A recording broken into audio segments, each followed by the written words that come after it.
So you will be ushered in to a big hall.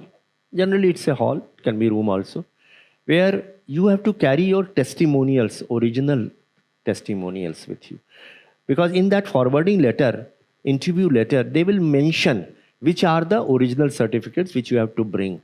They will tally that original certificates with the photocopies, attested copies or photocopies which you had attached at the time of application form. Here is an opportunity which has come to me. I have been able to successfully complete my prelims and my mains. Out of 13 lakh people, I have come to this level. And I will use this opportunity in the best possible manner. I will face the interview. So this opportunity which has come to me, I will use this. This is how, so I was basically a science person, not an arts person. So I had taken physics, mathematics, statistics as my lower subjects, and there was a higher subject. Lower subject was graduation rank level. The higher subjects were post-graduation level. Post 2014. Why I'm saying 2014? Present government. Because the people sitting there, Beti Bachao, Beti Badhao, Namami Gange, Swachh Bharat, Atal Pension Yojana, PM Kisan Yojana. So you must have a good knowledge about the previous policies from 1947 and post 2014, the present government's policies. Don't be in a hurry. Let him complete. Now, he has a right, the panelist has a right to interrupt you. But you don't have a right to interrupt him. So supposing you are giving an answer, and he interrupts you. You will not say, let me complete my answer. You will not say that. That is absolutely, you have gone then. Reservation policy, corruption issues, love jihad, hijab, demonetization, same-sex marriage, surgical strikes, live-in relationship, citizenship register, Article 370. These are all police encounters.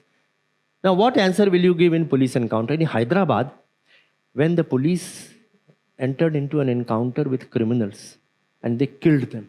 Congratulations on clearing UPSC 2024. Watching you succeed is really inspiring. Thanks. I have been in your shoes. I know how overwhelming the start feels. Exactly. There's so much to cover, I don't even know where to begin. I felt the same. That's why I joined the GS Foundation course by Vision Eyes, which offers structured classes, expert faculty, and regular revision. It gave me clarity and momentum. And you stayed consistent with it? Yes, I followed the complete roadmap offered by the course. If you're aiming for 2026, start with this course. It offers you holistic coverage with every stage of the exam covered seamlessly. This is where your journey will truly begin. Got it. I will definitely explore the course. Where can I find the details? Just visit their website or call on the given numbers.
Good morning. So when did you come to know about this class? Only yesterday night? Must have been, because otherwise probably normally there are about 100, 150 people, but must have been quite late that they might have. Otherwise, one would have loved to see more. But anyway, even if one candidate is there, it is my duty to tell you. So all of you you have already had some experience of prelims, mains, or is it for the first time? All of you for the first time. Okay. So right. So today, what the purpose of this session is to tell you about the interview, mastering the art of interview, because that carries about 275 marks. Hai na? So first of all, have we met before, any one of us, in any earlier class, or it's the first time that we are meeting? First time? So let me just tell you, my name is Krishna Mohan, and I'm an IAS officer from 1977 batch. Way back from in 77, I qualified. The examination was in 76, 77. Those were the days when there was no prelims. It was mains and interview. And the syllabus was completely different. Nowadays, you have got 8 compulsory papers and 1 optional paper, isn't it? Then it used to be 5 optionals. And it was there were 3 lower papers and 2 higher papers. But that was the situation at that time. And it was the descriptive portion was quite tough. And so I'm Krishna Mohan, and I belong to Haryana cadre. So IAS is an all India service. You get allocated a cadre, and there are 3 all India services. You are aware about them? Yes. Normally we call it IFOS, because IFS is generally the Indian Foreign Service. So so therefore I was allocated to Haryana cadre, and I have had about 36 years of experience in the service, and was posted in various parts of Haryana and Chandigarh administration. Chandigarh administration is governed by the Ministry of Home Affairs. Okay, so after my superannuation, then I became the advisor to the Chief Minister, and after that I became member in the UPSC. So I was an advisor on the board which carries out interviews, the same interview which you are preparing. So for 4 years I was the advisor on the board of UPSC. Besides that, of course, I am a national trainer and facilitator on ethics. So the ethics paper, GS4 paper, I take that paper also on behalf of the Vision IAS. So there are a large number of YouTube videos also available, which you can all see concerning ethics and an interview also. So let me first of all ask you, do you have any idea about the civil service and how to prepare for the civil service or not? Any idea? No?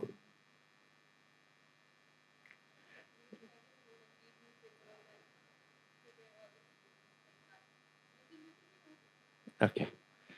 So, what are you expecting from today's lecture? Tell me. This lecture, what exactly have you come with, keeping in mind?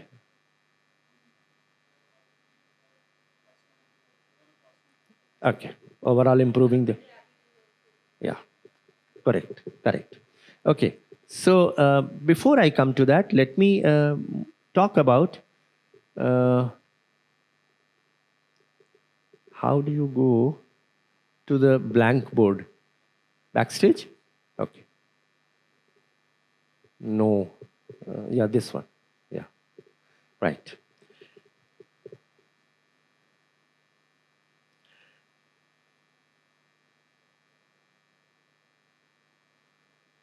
Red color is fine? Contrast? Or any other contrast would be better? White? Okay.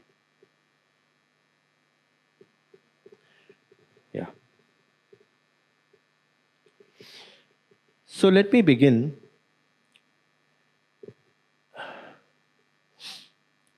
I will start with,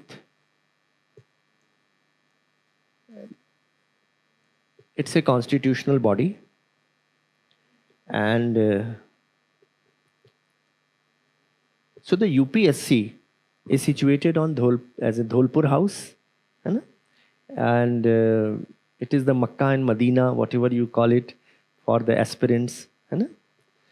So UPSC is generally in a circular shape. In fact, it's almost circular, like that. So there are rooms there.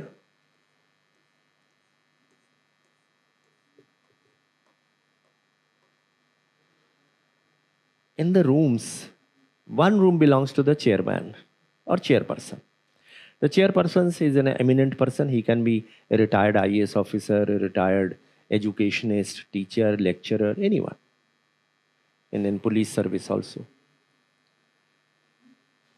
So there is a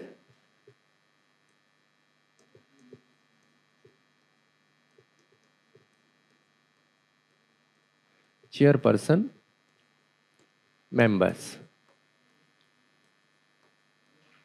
Members can be, the normal 10 to 15 members. Vacancies keep on occurring. So the members, and third is called as advisors. In the interview board, the board sits like this.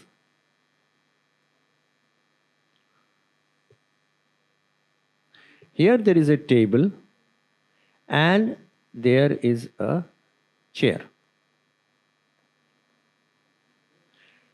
So there are 5 members, total 5. This person is the chairperson, not that chairperson. So I will call it chairman. These are 1, 2, 3, and 4. So chairman of the board of the interviewing board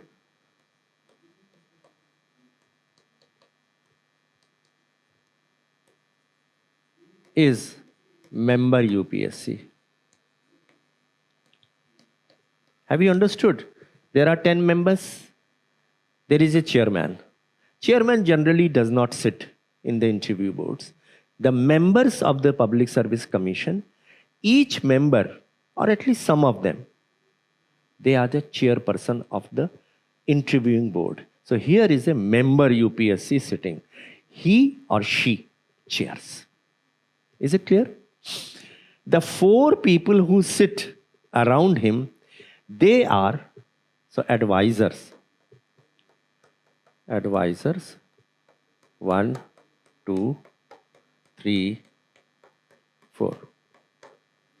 They are retired IAS,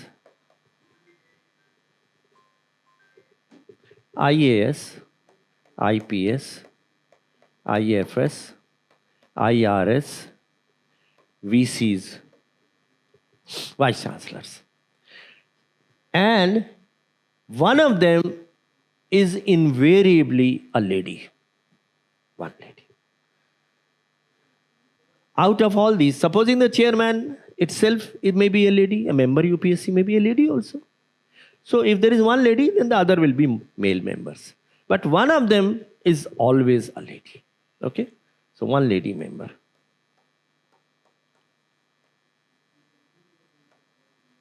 Out of 5.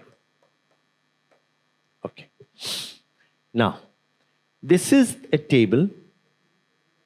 Understand everything very minutely because I have been a part of for almost 35, 40 years. There is a glass of water. These are small things. Nobody will tell you. There is a glass of water. and a paper and a pen. So it will be like this. There will be a table. There will be a glass of water. Let me put it this way. There is a glass of water. And there will be a paper and a pen. Sheets of paper. Can you tell me why the sheets of paper and the pen are kept there? And why the water? Water is simple. I'm sure you can tell it. Supposing the candidate starts stammering or has a sore throat or he starts coughing. So he'll say, sir, can I have a glass of water? Yes, go ahead. Have a glass of water. The paper and pen are to assist that particular person who is being interviewed, that is you people. If you want to jot down your thoughts, supposing you are not in a position to think, so you require some time. So you say, sir, can I take 10 seconds, sir? Okay, go ahead. And then you write down on that piece of paper the answer, 1, 2, 3, 4, 5. And then you speak out from that paper. So it is to assist you. Because many times, because there is a lot of pressure, people get confused. So this is to aid that candidate.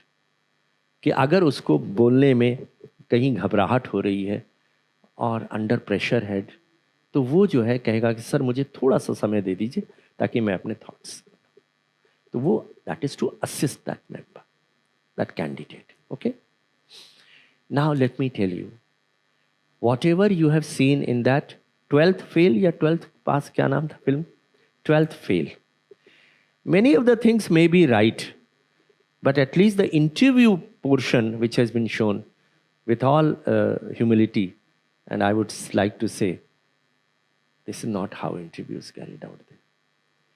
It was being shown in the film that they are very aggressive and they bulldoze the candidates and they pass remarks against the candidates. It never happens. Never, never. Let me tell you what happens. So all these people, advisors and the members. See, I was telling you members and advisors. So each member becomes the chairperson of a board. So supposing there are 6, 7 boards which are simultaneously interviewing the candidates. First of all, no candidate knows in which board he will go. And the board, the UPSC members, who is the chairperson, neither them nor any one of these knows who are the candidates they are going to interview. No idea. So they don't know who are the candidates. A list is supplied to them. It is totally secret. Only the chairman of UPSC, only he knows it. So therefore, there is a lot of transparency. So don't believe that there is any kind of hanky-panky. UPSC is by and large very fair. Now, coming to the 12th fail thing. At the beginning of the interview, you know, all these advisors, they get 5-6 days interviews. Do you know how many candidates are interviewed every day by a board? About 10 to 12. Okay? So 10 to 12 candidates before any board in a day. So there are 2 sessions, forenoon and afternoon. Forenoon, say 10 to 1, approximately, it may be vary, 1 p.m. And then 2 to 5 p.m. So 5 to 10 candidates here and 5 to 10 candidates, 5 to 6 candidates, 5 to 6 candidates here and 5 to 6 candidates here. So total 12 or 10. So it is not in a hurry. Very relaxed atmosphere. And the candidates They are very, very much encouraged and motivated. None of the members in that board tries to show down any candidate. They are very, very encouraging, very supportive. They will offer you a glass of water. They will say, oh, calm down, relax. It is not a courtroom proceeding, it is a conversation. So it is a conversation,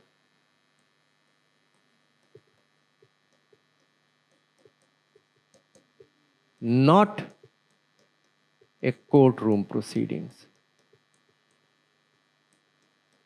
You must understand that whatever has been shown in that film is rubbish. It does not happen. You know, that fellow said, oh, what if waste of time, something like that he mentioned. You will never do that. And the chairperson of the UPSC, chairman of the UPSC, in the morning, when we arrive as advisors and the members are there of UPSC, they are given a briefing for 1 hour, how you will conduct that interview. There are written instructions given to us that it will be in a very calm and relaxed atmosphere. You will not bulldoze, you will not bully the people, you will motivate them people, you will encourage the people, and you will not speak much. The idea is to get from the candidate. So some people are very fond of their voice. उनको अपनी खुद बोलना बहुत पसंद होता है. So they keep on saying that this and that. They try to show their knowledge. The chairman of UPSC clearly says, no, this is not your job. You have to listen to the candidate. You have to see what is he or she is worth rather than giving your knowledge. So let it be clear in your mind, UPSC interview board is a very friendly board. Okay? Now, every candidate is given 20 to 25 minutes. So, each candidate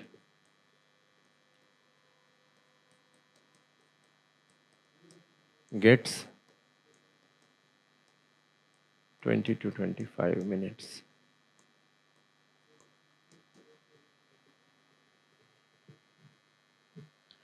In the case of exceptionally brilliant candidates, if the interview shows that he's or she is really brilliant, it can continue up to 35 to 40 minutes also. But none of the candidates would have less than 20 minutes. Even a very average candidate who is not able to perform, he or she will also get 20 minutes. Can you tell me why? Why? Okay, giving opportunity to everyone. Yes, that is definitely one reason. There is one more reason. Tell me. The reason is, supposing the candidate is not good, not up to the mark, is average, and you finish off the interview in 10 minutes, what impression will he carry? Immediately he will feel very, very demotivated. That my interview ended in 10 minutes, so I must be a very bad candidate. Nobody likes to give that impression. That is why they will pass the time. 20 minutes must be given to him, so that he does not go back with this feeling of depression. That my interview was over, others got 20-25 minutes, I got only 10 minutes, so I must be really bad. So that pulls down the candidate. So they will never give less than 20 minutes. They will keep on asking questions, even if you are not able to answer. Okay? You can stop me at any point of time and ask questions. The purpose here is for you to enhance your knowledge. I don't want to have one-way delivery. It has to be two ways. So even if it is the simplest of question, don't hesitate in asking. Please do ask. Have you been able to write it down, whatever you wanted to write? Huh? Shall I wipe it now? Or if you want to write down anything, you can write down. If you want to take a photograph, take a photograph. I have my PPT, but I like, first of all, to write on the board so that you can also go simultaneously, you can write it. Shall I change it? Or you want to write it?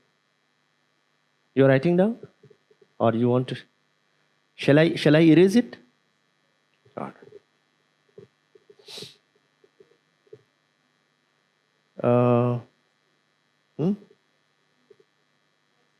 Exit.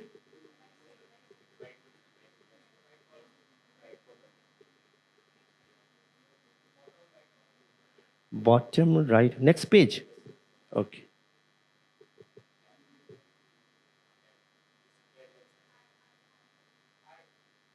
Add.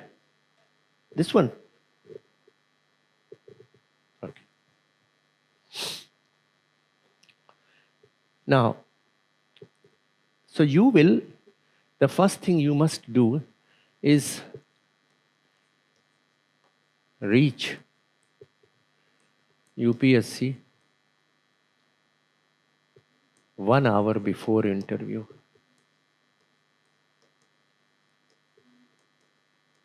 Interview is also called as personality test.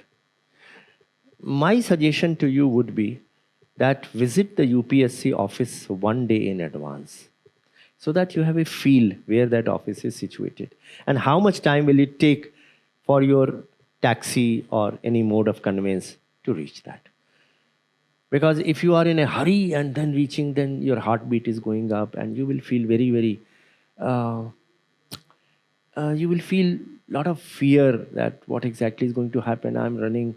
So go 1 day in advance and then on that day reach 1 hour in advance. There is a gate. So there are 3-4 gates. So there will be a sentry standing here. When you will go for interview, you will be given a pass, which will come with that, registered letter. It will come, which will give you a pass, entry pass.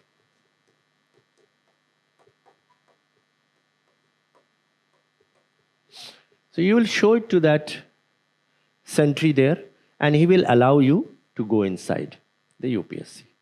So you will be ushered in to a big hall. Generally, it's a hall, it can be room also, where you have to carry your testimonials, original testimonials with you. Because in that forwarding letter, interview letter, they will mention which are the original certificates which you have to bring. They will tally that original certificates with the photocopies, attested copies or photocopies which you had attached at the time of application form. Okay.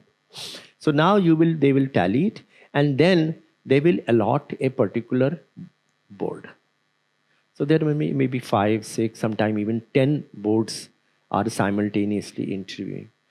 So they will allocate you to a board. So there will be a board member. So here, testimonials you have to take, mark sheets, etc., all those things, degrees, whatever, photographs, whatever is written there, you must carry that. Then one thing which I want to tell you later on, but I will tell you here itself, the dress.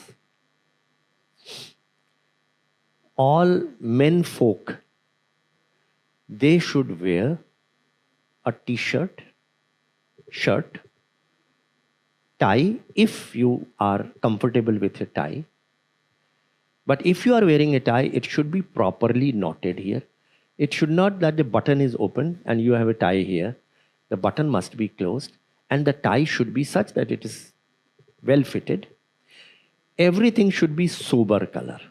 You should not wear your t-shirt or tie in a very gaudy color. It should be very sober.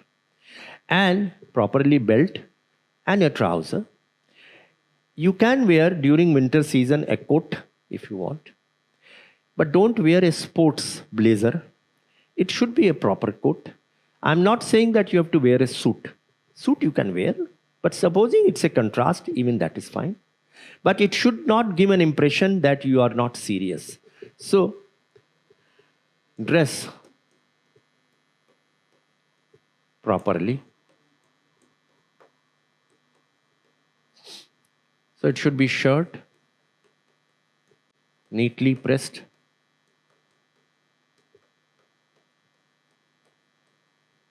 Tie optional. You can. Coat, optional.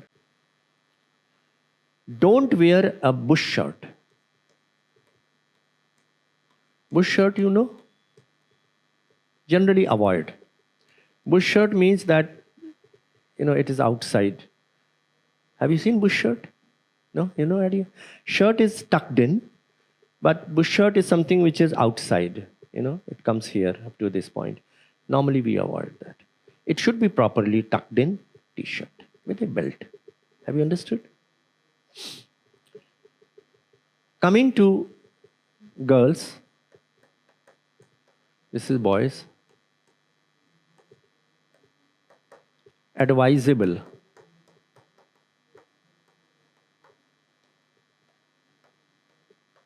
Sorry. Now you might think that, what is this? I have got complete freedom to wear my dress. Yes, you have complete freedom. You can wear anything. You can wear salwar kameez also. But what happens is that the interview is not a place where you should take risks. Supposing you wear a dress and there is a lady member also there and there are other members, any one of them may take some umbrage in their mind. Why is she wearing this? Why not a sari? Because even on formal occasions, when you will become a civil servant, you have to wear a sari. So why take that risk? Your aim in the interview is to get marks. If wearing a sari can get you better marks, let it be. एक दिन में साड़ी पहनने में क्या फर्क पड़ता है? I know some people feel uncomfortable, but then start practicing wearing a sari. Sari is the most decent, respectable, admired dress. So therefore, please wear a sari and not anything else, though you have complete freedom. Nobody will say anything. Similarly, boys also have a complete freedom, but my suggestion is don't wear a kurta pajama there. Some people, like a neta, kurta pajama or ek latka ke jhola chal rahe hain, don't do that. That is something which nobody will like. And there are 5 members. Each one of them, I'll have to, first of all, let me just, So what happens is that any member, if he takes or she takes umbrage, so why give them an opportunity? That is a place where you must try to win the hearts of every member and get maximum marks. Even 1 mark matters. I will tell you how the marks are allocated. This is something which nobody will tell you, how the marks are allocated. So this is advisable sari. Not much perfumes. It should not be that you don't have too much of cosmetic or perfume. This is applicable to both boys and girls. Some people, they in their anxiety, they have a lot of perfume and you start smelling from the distance itself. That gives a wrong image that you're not very serious. So why do that? Okay. Don't wear, like for example, I'm wearing this, Molly. Don't wear on the interview. Don't wear any rings. Don't wear too much of jewelry. Don't wear any symbol which is symbolic of a religion or a belief or a group of people on that day, and don't put a tika and then those things. It's not done. People unnecessarily will say, "वाह आप कहाँ से आ रहे हैं? टीका लगा के आ रहे हैं? कहाँ से?" नहीं साहब मैंने तो मंदिर गया था और ये वो. Unnecessarily your interview will go on a wrong track. You are to be interviewed only on 3 counts. The 3 counts are called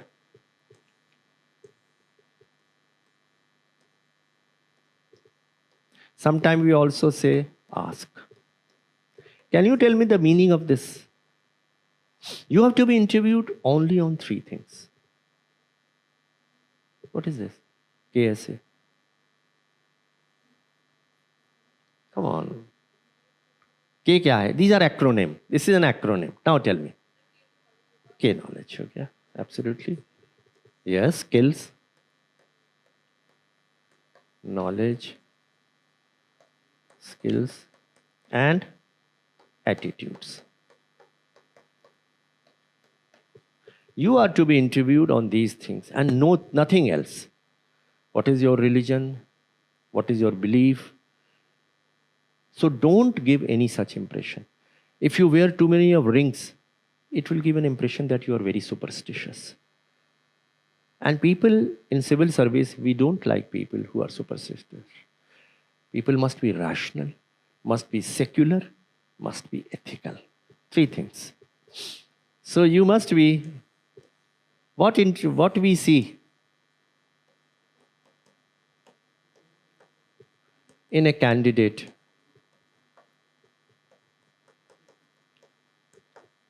Whether he or she is rational to secular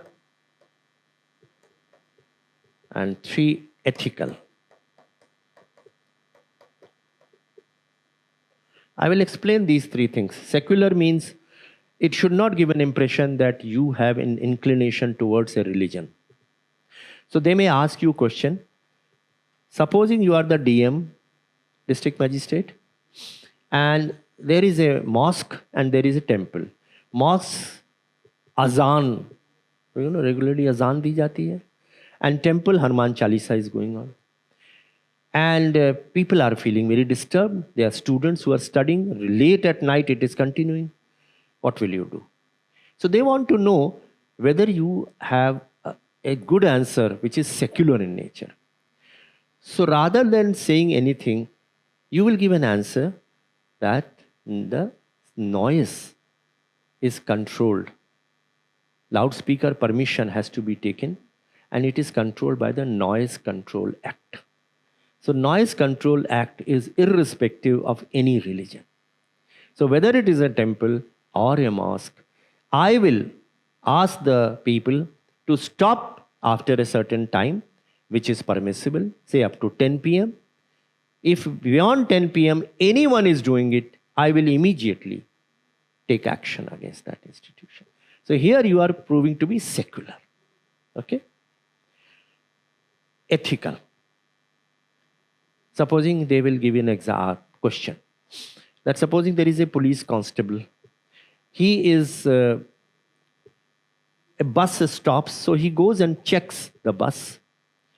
The passengers have all gone, and the policeman finds there is a bag containing 1 lakh of rupees. So in that bag there is a name and address and mobile number of the person who has left that bag inadvertently carrying 1 lakh rupees. So the police constable rings up that fellow and says that you have left a bag containing 1 lakh rupees. So I'm coming to give it to you. And he goes there and he delivers 1 lakh of rupees. And that person, without the constable asking him, the constable has not asked for any reward, but out of sheer happiness, he gives 5,000 rupees to that police constable. You take it. You have earned it. You have brought this 1 lakh of rupee back to me. You have done a great favor to me. So the question we will ask, should that constable accept 5,000 rupees? Even though he has not asked for it, but should he accept it? No. So you will give a reason that the constable has to remain ethical.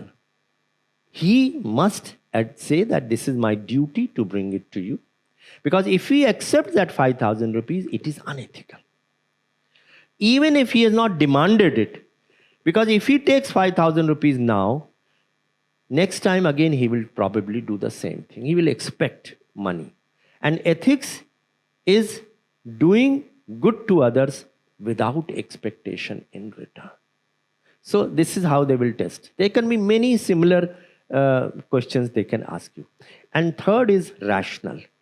So rational means it should be based on facts, figures, evidence. Your answer, you should be able to back up with facts, figures. So rational means based on facts, figures, evidence. This is rational. Whatever the line of argument, it should be supported with fact. It should not be knee-jerk reaction. नहीं जी मैं मेरा विचार में ऐसा है. You have to support with facts. You have to analyze. Secular means equal distance from all religions.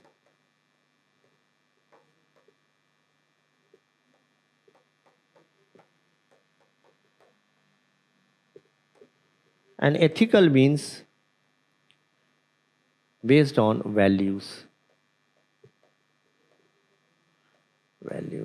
Values means Jeevan Mulya. For example, what are the values? Tell me. Integrity, honesty, compassion, empathy, sympathy, dedication, transparency, accountability, and responsiveness, efficiency, effectiveness. So it should be ethical, it should be rational, it should be secular. Okay?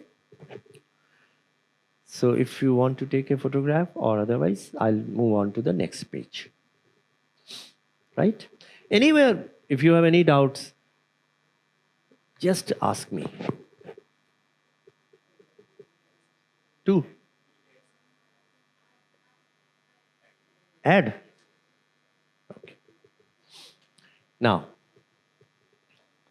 so you have now reached the inside of UPSC. You will be allocated to a board. Allotted a board. I'm moving it chronologically. You know, when you go for any on a travel, you are traveling. So you have to carry things with you. So how do you decide which are the things to carry? So you will start this. In the morning, I will get up. So I have to brush my teeth. So I have to carry a toothbrush and a toothpaste. And then I have to carry a soap. I have to carry a towel. So this is how I'm proceeding. That you have reached the gate. And now you have entered the gate. Testimonials you have shown. And now you will be allocated to a board. We have talked about the dress. So board, supposing this is that room which you have been allocated, supposing room of member UPSC, who is going to interview you. There is a waiting room adjoining or 1 or 2 rooms ahead. So you will be asked to sit in the waiting room. Because there are 6 candidates, for example. Your number is at 3. So the first 2 candidates will go, then your third will come. So you will be waiting in that waiting room. In the waiting room, you will have newspapers, tea, coffee, water, washroom. So you will wait in that waiting room for your turn to come. And this is where the heartbeat, goes up slightly because you are waiting. Your turn is going to come. And then your name will be called by the peon who will enter the waiting room and say, Mr. Madhukar, please come. Or Anita, please come. Now you will go from this room to this room and there will be a door. That door, there will be that peon who will be standing there. He will open the door for you. And now you will enter the room of that member. And in that member's room, as I told you, there will be 5 people sitting.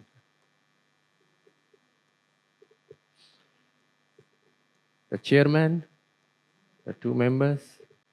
I told you that they are retired IAS, IPS, IFS, many officers. So when you will enter, now these are all things to improve your personality. First of all, never walk with a stoop.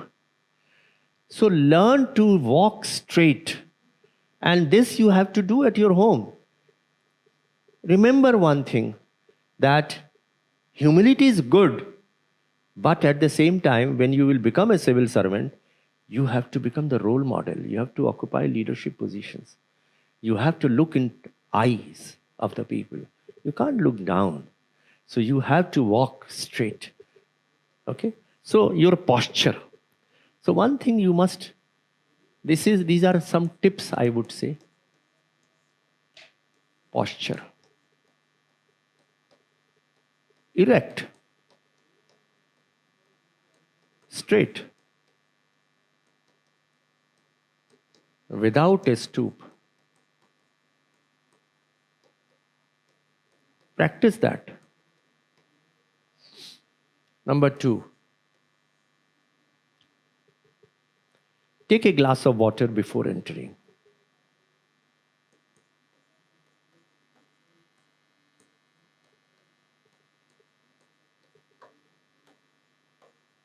This will keep your mouth and throat wet. Otherwise, because your mouth becomes dry, you remember in the school days also, when you were asked to appear before the principal or the teachers, or an annual function, you had to perform a poem or a one-act play. So the legs would start shaking and mouth will become dry. It is common and it is very natural. Don't think it is something which is exceptional. Everyone faces it. Even the best speakers who speak, their mouth also becomes dry if you have to. So therefore, it's natural. So take a glass of water. And when you enter, then always, and this is, take long breaths. 3 long breaths. This will, 3 long breaths.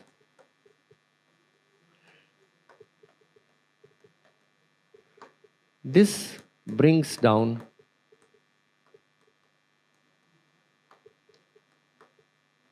nervousness.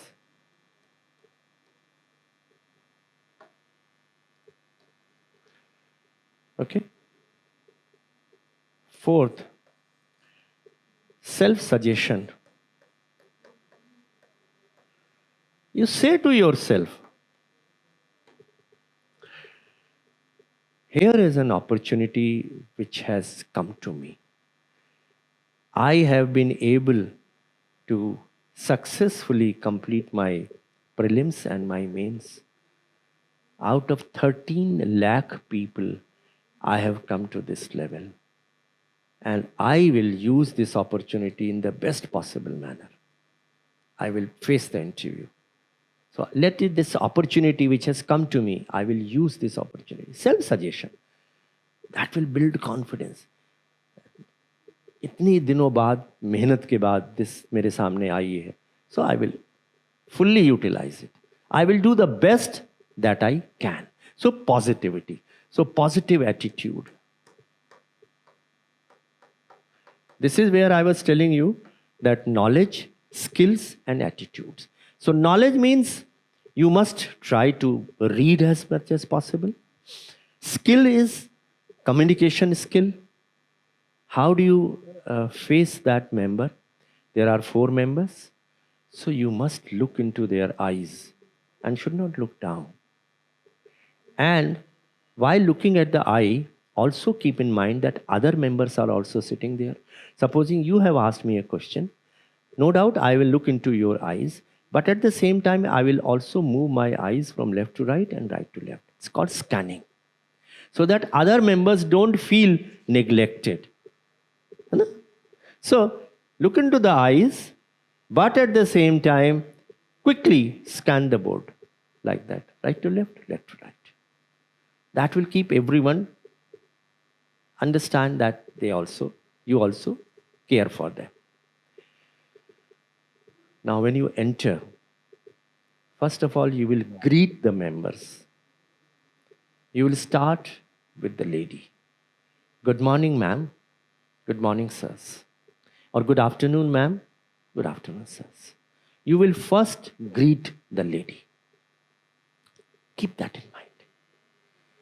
Even if you are male, you must be feminine.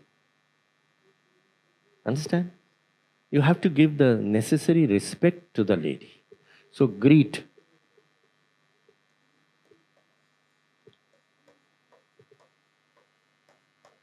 The lady member first.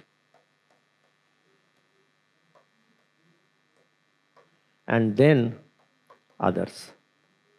Others can be combined in one. Good morning, sirs. Lady member separate. And the same thing is to be done when your interview is over. Thank you very much, ma'am. Thank you, sirs. Have you understood? Yeah. Now you will be ushered and to sit on the chair. So there is this chair, table, and there is a chair. So they will ask you to sit on that. Now the chairperson and all members have got your DAF. You know what is DAF? What is DAF? Detailed application form. Okay. So every one of you will fill up DAF 1 and DAF 2. They contain the particulars of the candidate. So the name, the parent's name, parent's occupation, your place of birth, state where to which you belong, the place of correspondence, then your educational qualifications, the optional paper which you have taken, the hobbies, the places where you have worked earlier, any academic achievements, prizes, awards, all these things, and then also contain your preference for the cadre. If it is an all India service, you have to give 2 cadres. Which are they?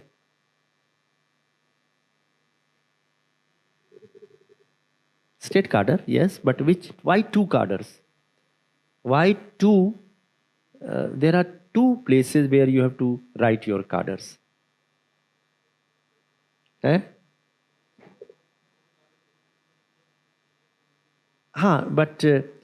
you have to give choice of cadre states at 2 places there. Why?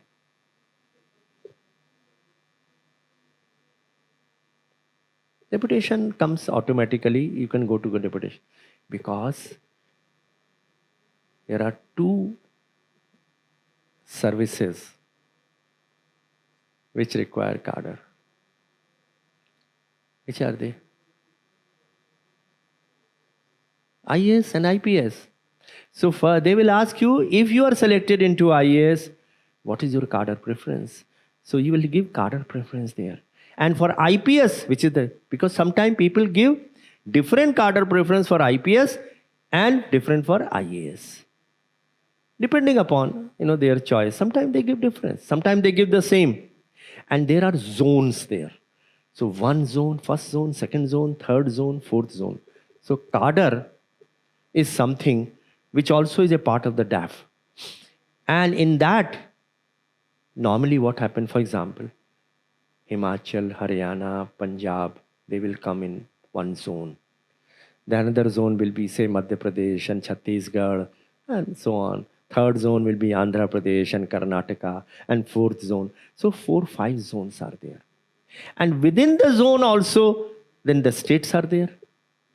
Every zone will contain 4, 5 states. So you have to give preference for the zone first and then preference for the states also. So this has to be, the DAF has to be filled up very carefully.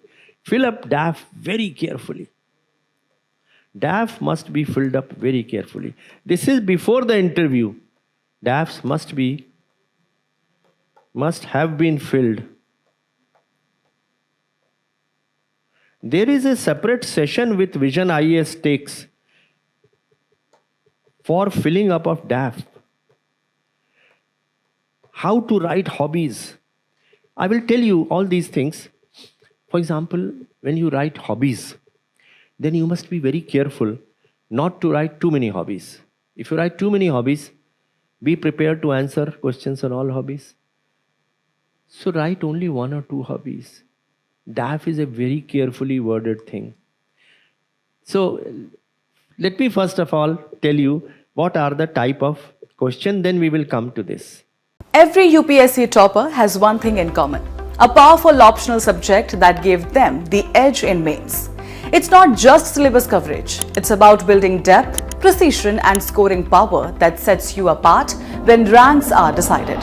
That's exactly what the Vision IAS Optional Classroom Program 2026 delivers.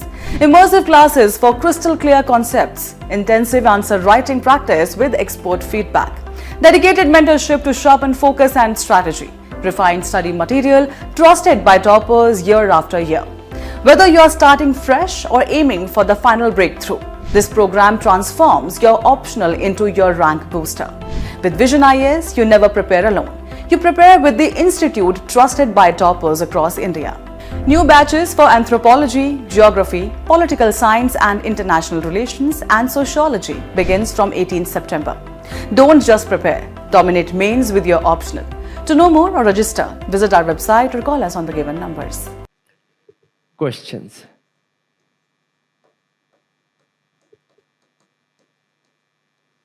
First of all, understand that there are 20 to 25 minutes,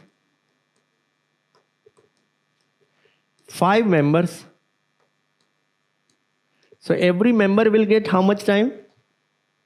How many questions? How much time? 4 or 5 minutes.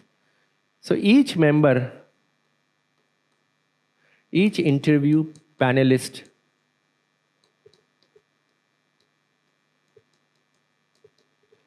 gets 4 to 5 minutes. And in 4 or 5 minutes, he or she will ask 2 to 3 questions.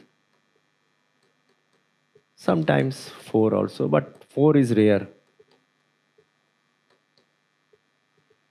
He has to complete, and you have to give answer within that time.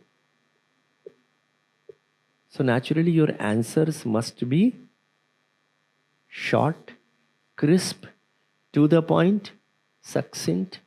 If you give very long answers, you will not be in a position to field many questions. So you have to understand that 2 to 3 questions, so you have to, stick to one rule. It is called 30-second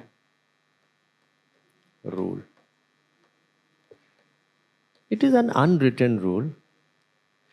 Every question must be answered within 30 seconds. If you give more than time of 30 seconds, have you understood or not? See, 20-25 minutes per candidate, 5 members, divide by 5, so 4 to 5 minutes every member. 4 to 5 minutes, that fellow will ask 2 to 3 questions. You have to give answer within that 4 to 5 minutes. So supposing the question takes 10 seconds, 10-15 seconds, you must take care that the answer does not generally, I'm not saying it is not a very strict rule, should not exceed 30 seconds. So how to answer in 30 seconds? That is an art. You should not beat about the bush. So the cardinal rules, number 1. First of all, let me tell you what type of questions will come and then the cardinal rules.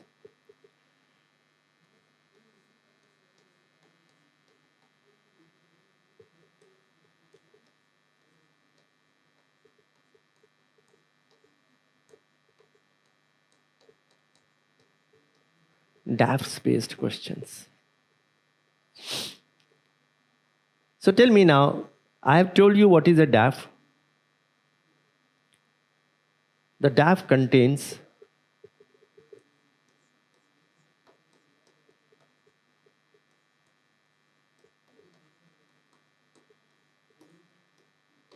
name, etc. They are not so important. State. place of birth, optional, graduation, subjects,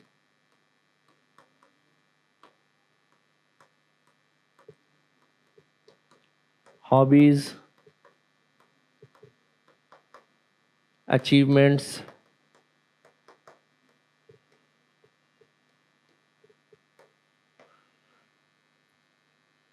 places where worked earlier. Supposing you have worked in a company or in a government department. Supposing you are a PCS officer. So where you have worked earlier, or you have worked in Tata or in Amazon, so that will also find mention here. Cadre preference and service preference.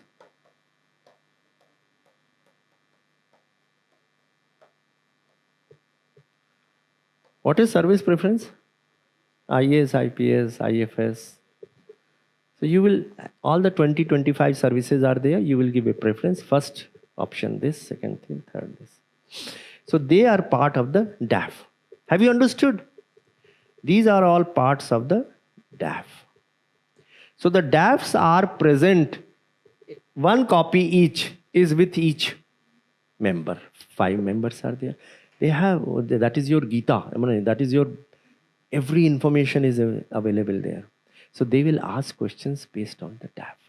For example, they will say, oh, you belong to Rajasthan. Tell me, what are the social evils of Rajasthan? So what are the social evils? Child marriage, patriarchal society, dowry, education of women is not up to mark. So that is social evils. And old days there used to be sati. So then they will say, all right, can you name 1 or 2 important acts, laws, which owe their origin to Rajasthan? 2 important acts recently passed by the central government which owe their origin to Rajasthan. Tell me now. RTI Act is one. Coaching center.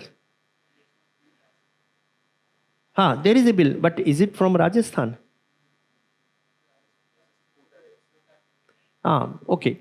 Yeah, but that also you can mention.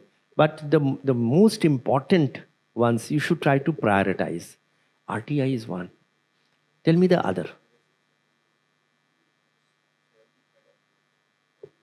Panchayati Raj system, yes, that also was there. But I was saying recent ones. One more act, which owes its origin to Rajasthan. Come on. It relates to women. Tell me, come on. Sexual Harassment Act, POSH Act. Prevention of sexual harassment of women at workplace. It started with Bhavari Devi case, and then Vishakha guidelines were framed, and then an act was passed. So I'm asking a question on Rajasthan, the state of your state. I will ask a question. Supposing a foreign investor comes and your chief minister asks you to sell your state, Rajasthan, to that foreign investor so that he brings his industries into Rajasthan. What are the strengths of Rajasthan that you will project? Remember, interview, they will not ask direct questions. They will not say who is the governor of Rajasthan or who is the chief minister of Rajasthan. It will be how you can think, analyze, analytical answers, where you have to think about it. So then they will say, all right, what are the strengths of Rajasthan? So I will say, plenty of sunshine, wind power, road network, good law and order situation, industrial climate is very good, labor is very cheap, tourism is Rajasthan, the dresses of Rajasthan, culture of Rajasthan. So you have to think there, okay, and give out answers. And that is why you have to read it out. Knowledge. KSA, knowledge. Skill, oratory skills, how you speak at that point of time. I will talk about all these things to you. We have up to 2 o'clock. So this is the state I will ask. Then I can also ask you, what is the meaning of your name? And the day on which you are getting interviewed, say for example it is 7th of January or 30th of January, they will say, why today is famous in the history of the world? So before you go for the interview, you must find out from Google what is the importance of that day. It can be, there are so many days, Father's Day and Mother's Day, and what are the other days? Women's Day, yeah. And so there are Labor's Day and so Senior Citizens Day. So you must write down, find out what is the importance of that day. So name and the date you must. Then optional paper. Why you have taken this particular paper as optional? You are an engineering candidate and you have taken anthropology as the optional. So they will ask this question. So you have to, rather than saying, Kiji, it is a very simple subject and there is only one book we can read easily. You will say, no, I am interested in the origin of the species of mankind, even if it may not be the truth. But there you have to justify, you have to rationalize your answer. Why you have taken anthropology? From the very beginning, I felt very much interested in how the culture originated and anthropology and this, that. You have to justify every answer. So the optional, and then they can ask question on anthropology. If you've taken sociology, they will ask question on sociology. If you had the optional paper, nowadays, the optional, generally, the optional which people are taking, which I am watching on interview boards, PSIR is the most common, anthro, sociology. Then come others. There are some, for example, geography, public administration, but now they have gone slightly lower in the rank. Some people are taking, even though some only, literature of Hindi language, literature of English language, literature of Gujarati language, Tamil language. Okay. Some are taking mathematics, physics, chemistry. So, but the most common are these three: PSIR, Anthro, and Sociology nowadays. You can decide. For example, I had to take 5 optionals that time. I took only those papers which I had taken in my graduation and post-graduation because I was having supreme confidence on them. I was basically science man, having National Science Talent Search Scholarship, and I studied. I was a national. It was called National Science Talent Search Examination. Now it is NTSC after 10th class. So this is how. So I was basically a science person, not an arts person. So I had taken physics, mathematics, statistics as my lower subjects, and there was a higher subject. Lower subject was graduation rank level. The higher subjects were post-graduation level. So if you wanted to go, there used to be different papers. IS had more papers. IPS had less papers. So getting into IPS was simpler. You could study only the lower standard papers, graduation. And the age of entry into IPS was 20 years. And IS was 21 years. So there was a different norms, but then over a period of time, they have all changed. Now it is all uniform, everything. So depending upon your choice, you should take the optional paper. And so they will ask questions on your optional paper. If you have taken physics, they'll say, why sky is blue? Why the stop light is red in color? Why the light which is proceed is green in color? Okay. How do you measure the traffic people? For example, you must have seen when you are driving a car, sometimes they carry, the traffic constable holds something like a camera in his hand. Now, I will ask this question, what does he do with that camera? What is that? Which principle of physics is based on that? Huh? So that is he measures the speed of the vehicle with the help of a device. And that device works on Doppler's effect. So Doppler effect, he measures the speed. If you are crossing the speed limit of 50, you will be handed a challan next day. So this kind of question. Why you go to a hill station? Why it takes time to prepare your dal? You know, it takes time because the water boils before 100 degrees and the dal is still not complete. So these are simple questions they may ask. What is God particle? You know? Which are the important Indian physicists who got Nobel Prize? So sometimes even such questions are asked. Einstein, for which discovery he got the Nobel Prize? People normally will say the principle of relativity. No, photoelectric effect. So similarly, geography, they can ask so many questions. Why is it that eastern part of India faces more cyclones as compared to the western side? So be prepared on your optional very well. And you are expected to be. You have written the mains, so you should be aware. And if you want to, 2 books I will recommend, those who are having science subjects and even geography, etc. One is called Hindu's Book on Scientific Facts. If you are a science student, Hindu's book, Hindu is a newspaper. They have brought about beautiful books in which simple questions on physics, mathematics, and electrical engineering and civil engineering and geography, every subject, simple questions and their answers. Facts. That is one book which I would recommend. And the second book which I would recommend is a book. It's actually a free download on internet. It's called 70 Policies That Shaped India. 70 Policies That Shaped India.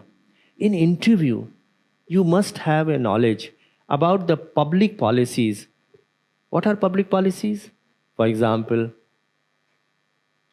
give me an example. Public policy. What is a public policy? Yeah, PDS is one. Correct. PDS is there. Farmer subsidy is there. Okay. Nationalization of banks is there. Manrega is there. GST is there. Bonded labor abolition is there.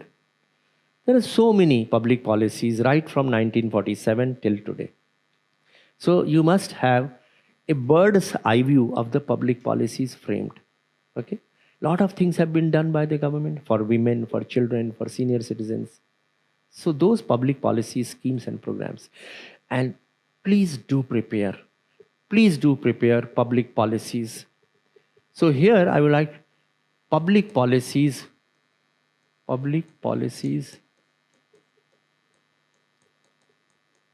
schemes,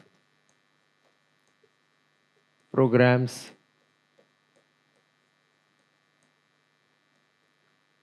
post 2014. Why I'm saying 2014? Present government. Because the people sitting there, Beti Bachao, Beti Badhao, Namami Gange, Swachh Bharat, Atal Pension Yojana, PM Kisan Yojana. So you must have a good knowledge about the previous policies from 1947 and post 2014, the present government's policies, every policy, isn't it? Now, public policy can be, for example, the sex ratio, women and children, women and men. So that became skewed. So against 1,000 boys, there were only 750 girls, because people, the moment a girl child was born, they would kill that girl child. Abortion will be carried out, and this became a usual habit with the doctors to carry out ultrasound tests. So ultrasound machines were pressed into service. They would find out the sex of the child, and if it is a girl child, they would abort that child. So the result was that it became more males and less female. And it was a problem, because soon you will not be able to find brides for the bridegrooms. Nahi milenge. Because the number of girls became very less. So then the government had to come out with a public policy. So what can be the public policy? Seize the ultrasound machines, ban the ultrasound tests. So the doctors who were carrying it out, they were put behind bars. And something positive for the girl child, what could be that? Beti bachao, beti padhao, provide cycles to the girls, provide separate washroom for the girls, midday meal for children, so that the girl child, and you deposit say 1 lakh of rupees in the account of the girl the moment a girl is born in a house. So this is a public policy. So you must read the public policies very well. There are specific public policies for women, children, senior citizens, isn't it? For example, they can ask you, supposing you are the DM, aap DM hai, and an old parents come to you, very old parents, and they say that our son and daughter-in-law has turned us out of the house, ghar se nikal diya hai, and they have come to seek justice from you. What will you do? Tell me. What will you do? Unless you are aware about the laws and the schemes and the programs for the senior citizen.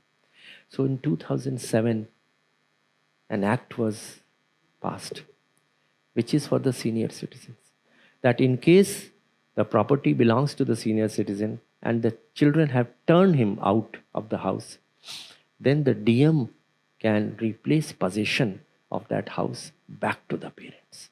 Okay, and he can order the children to provide sustenance to their parents. So unless and until you have studied that act, so study the public policy, schemes, acts, laws, programs post 2014 for women,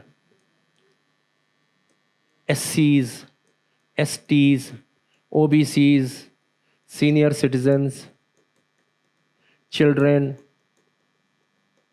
LGBTQ,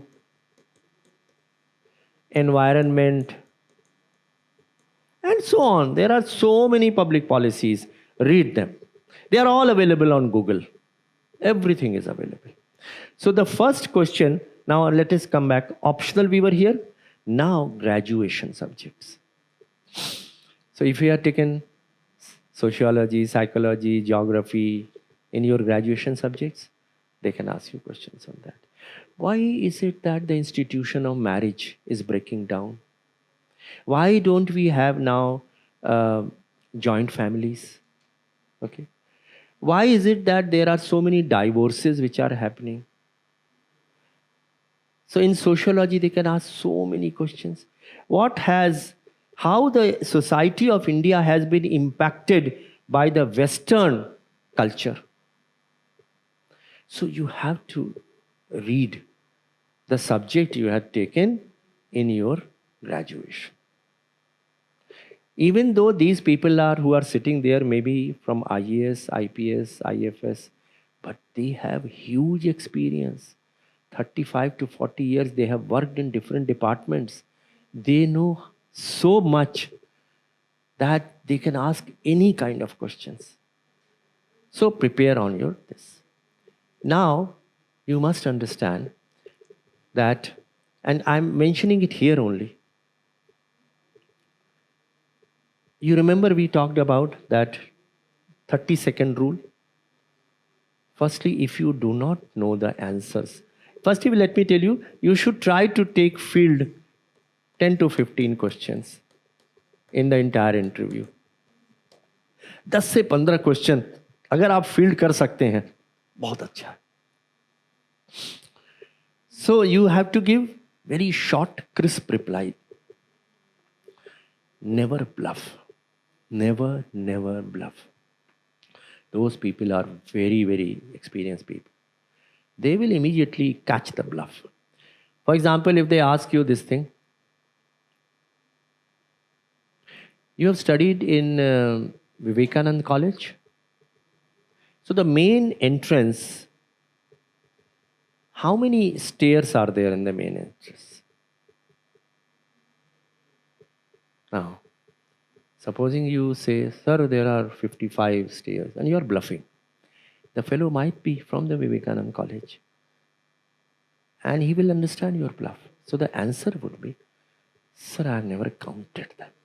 Now that's a right answer. You are not trying to bluff. You don't know that. So even if you do not know the answer to say 4 or 5 questions, it is perfectly fine. They don't expect that you can answer every question. After all, there is a limit. But for interview, prepare at least 1,000 questions. 1,000 bank of questions you must prepare based on the DAF. 1,000 questions you must prepare. So graduation, then hobbies and achievements. If you want, I will pass on a list of the, say, about 100 questions which I had prepared, which will give you a rough idea how the questions are asked there. Hobbies. If you have written cricket as a hobby, for example, they can ask you what is the size of the cricket field. Okay? And then they can ask you in how many ways a batsman can be out. What is a Yorker? What is a good length? How the information communication technology has proved to be useful in cricket? Tell me.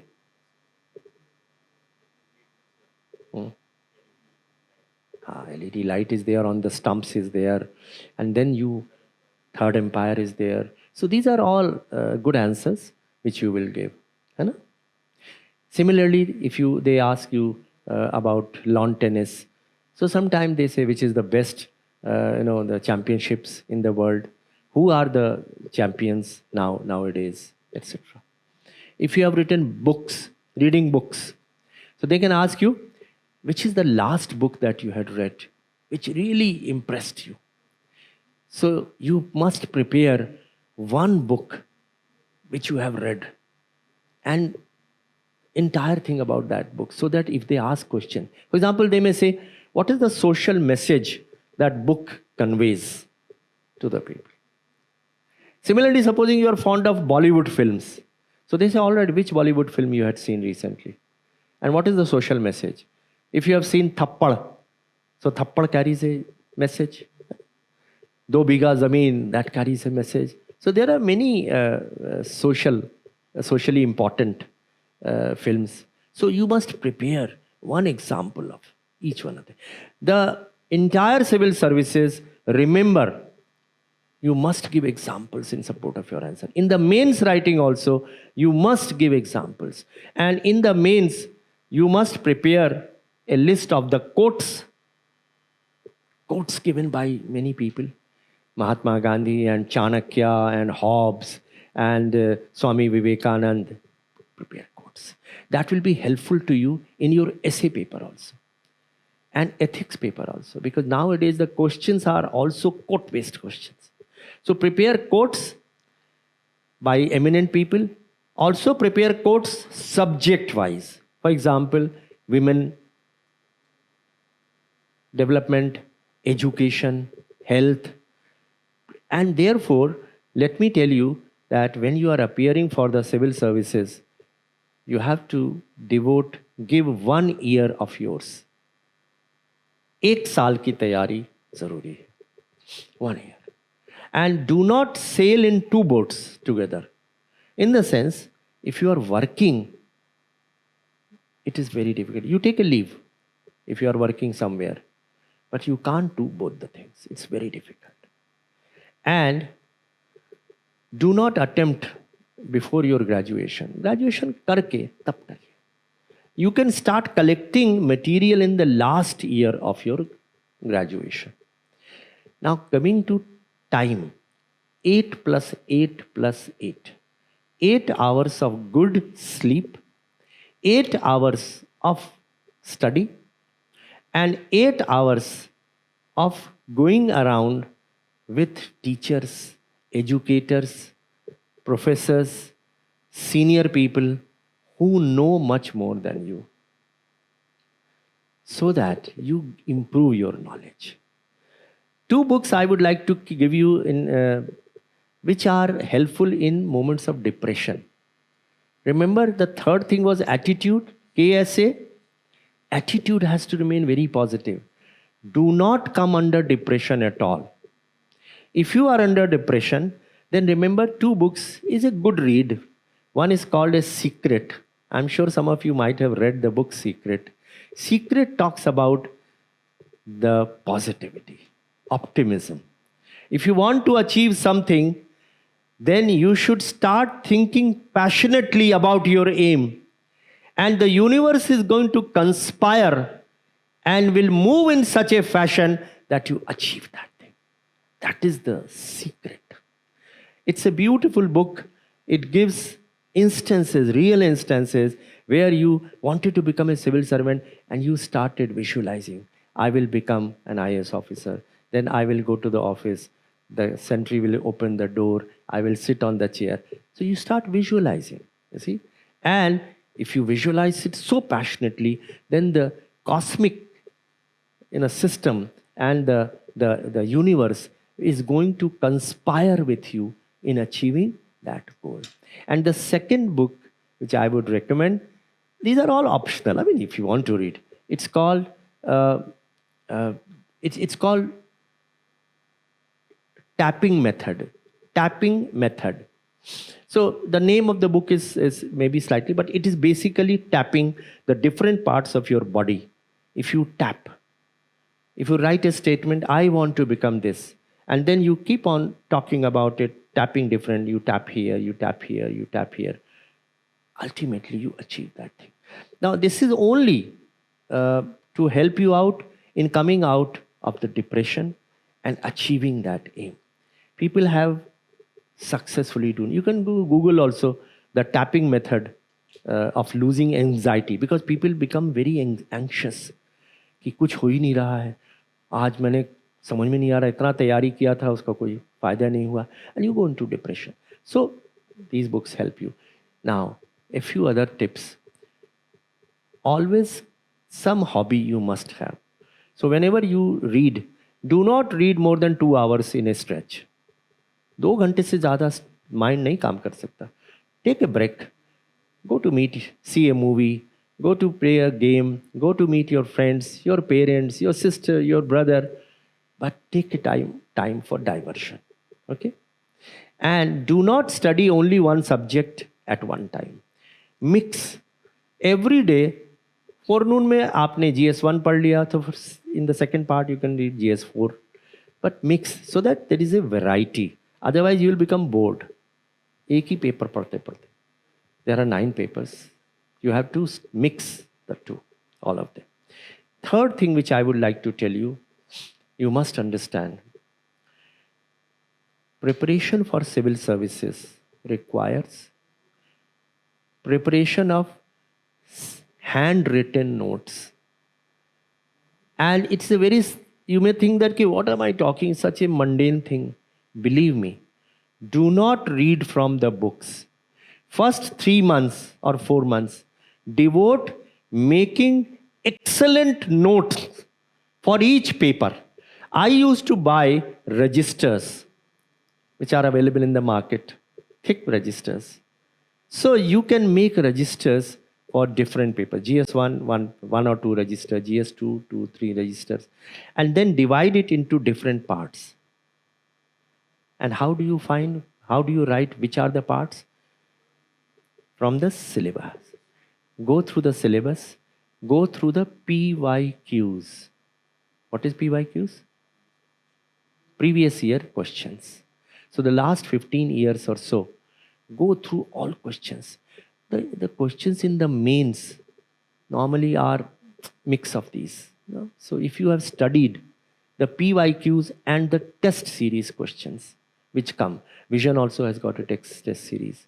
And those who have done well, qualified, succeeded, their toppers copies are also there.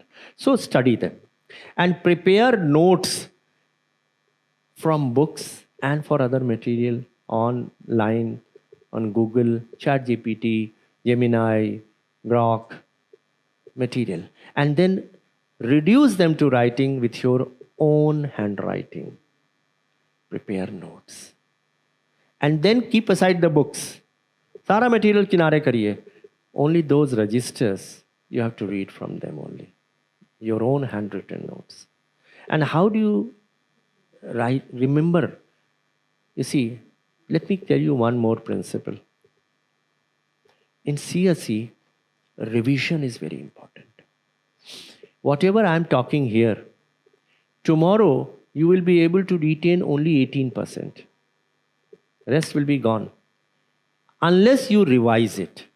So whatever notes you have taken here, if you go through them after a day or two, it will be revised. You will be able to remember. So whatever you have studied, you must revise in 2 days' time. And one more thing. Don't mug up or cram. You know, people used to, on the rooftop, they will keep on holding the paper and trying to mug up. It will never help. You have to write the answers.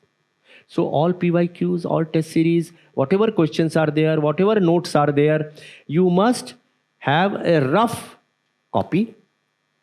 Purchase a few rough books, copies, answer sheets. And keep on just writing. Question, write it. Once you may not remember, but then read again, revise, you will be able to write. You must develop that much of speed that once a question comes, your hand starts moving automatically. You don't require time. There is no time to think. The papers are becoming so long that you don't have any time to think at the time of examination. Your answer must start flowing, and that will be possible only when you have practiced those questions, writing the answers on rough sheets beforehand. Not once, not twice, dozen times write. Every question, their answer. And your hand will then start flowing. Here it is a time management is important. You have to remember in mains, you will not leave any question untouched. You have to answer all questions. And that is possible only with speed. So revision, writing the answers, preparation of notes, consulting some of the test series, some of the successful boys, girls notes. This is how you will prepare. Let's come back. Hobbies, I was talking to you in the interview. So you have to prepare well on the hobbies. For example, you have written bird watching. Okay. So they will say, all right, this is a hobby, bird watching. What do you think? How do you think bird watching is going to be helpful in administration? Now tell me. You have observed birds. What is that thing specific of birds or your hobby which is going to help you out? Huh?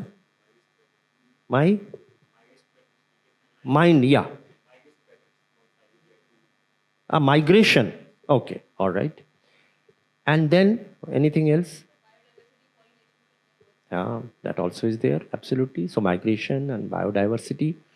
And the power of concentration and focus, since you have been watching the birds, so you will be more focused. Okay, so that is how they will. So whatever you have done, its application to the service, you have to give answer. If you have done engineering, they will say, what has engineering got to do with civil services? How do you think engineering is going to help you out in civil services? Now, what is the answer that you will give?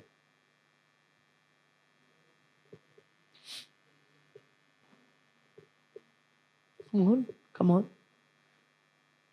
Decision making, problem solving, analytical powers, project management.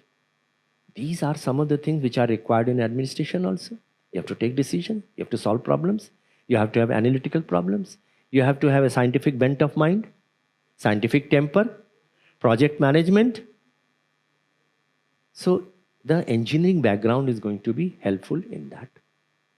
Okay. One more question which you remind me at the end of the lecture, which I will say. Why civil service? That is a question which is often asked. I will tell you the answer, a good answer to that. Why civil service? But let me first of all complete that. So hobbies and achievements. So supporting you have written in achievement NSS or NCC, or you have achieved a medal somewhere.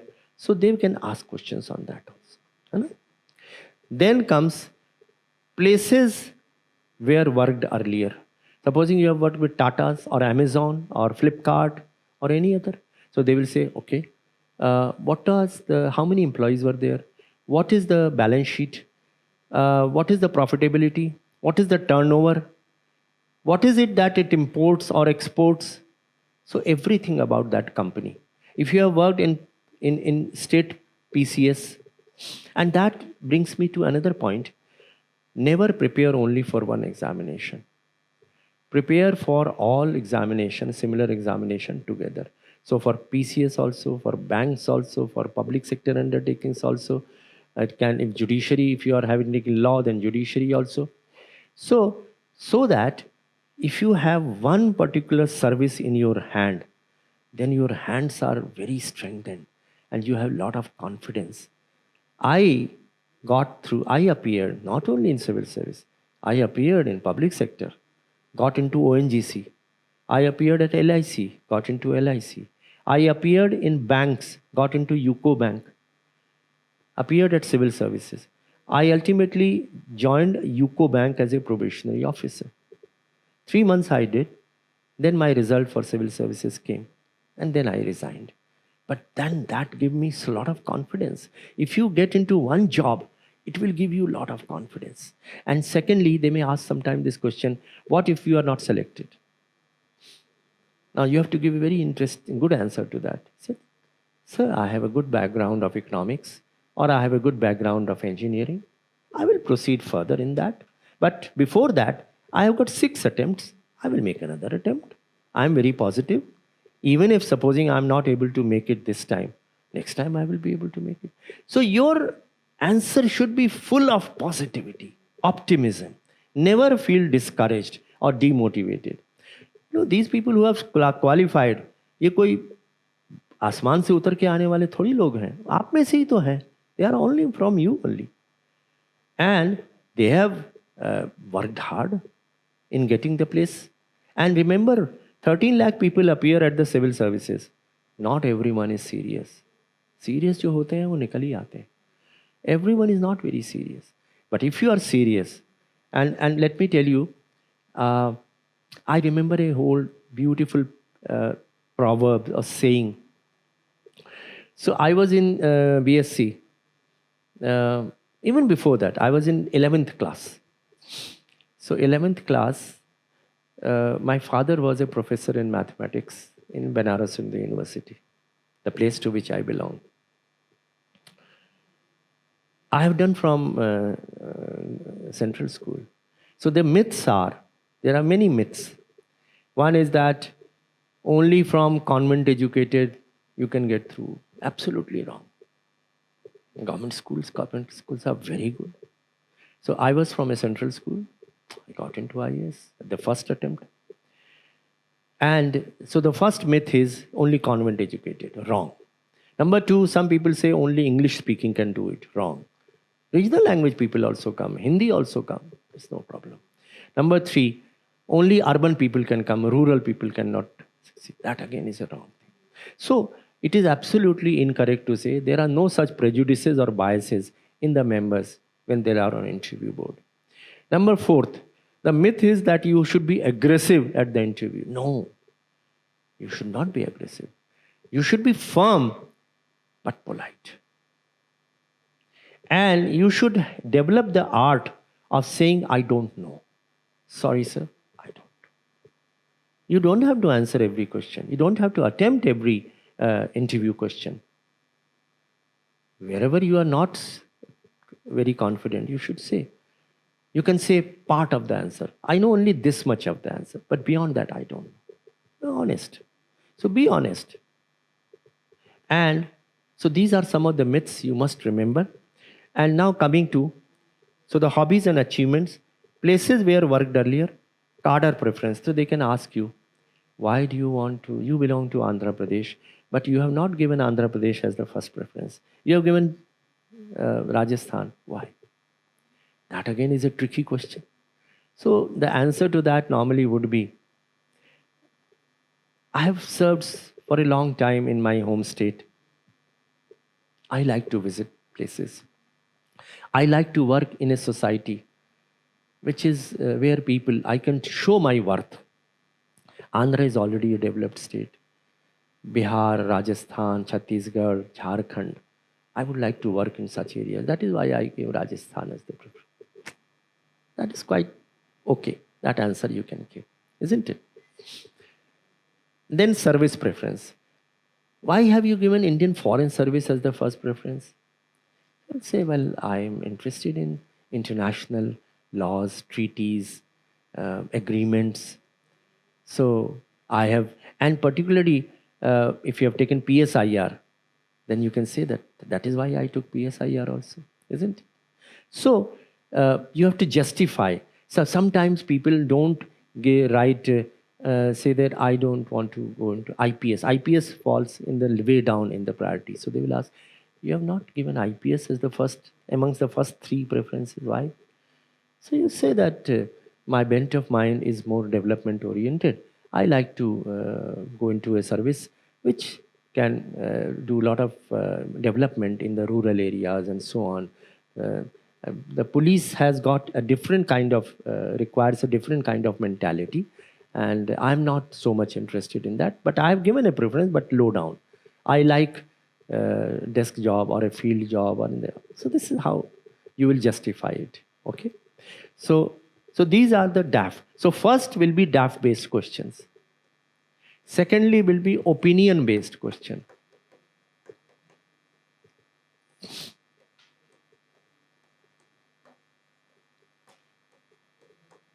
Now, opinion about UCC, same-sex marriage,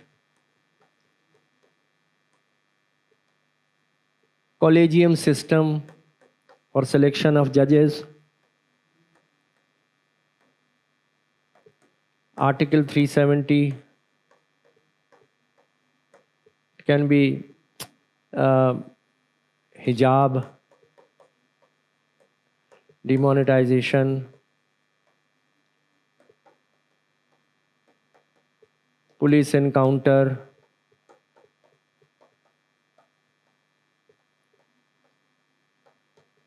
live-in relationships, period leave. So they can ask you any question. What is your opinion? Do you think period leave should be given or not? It's a question.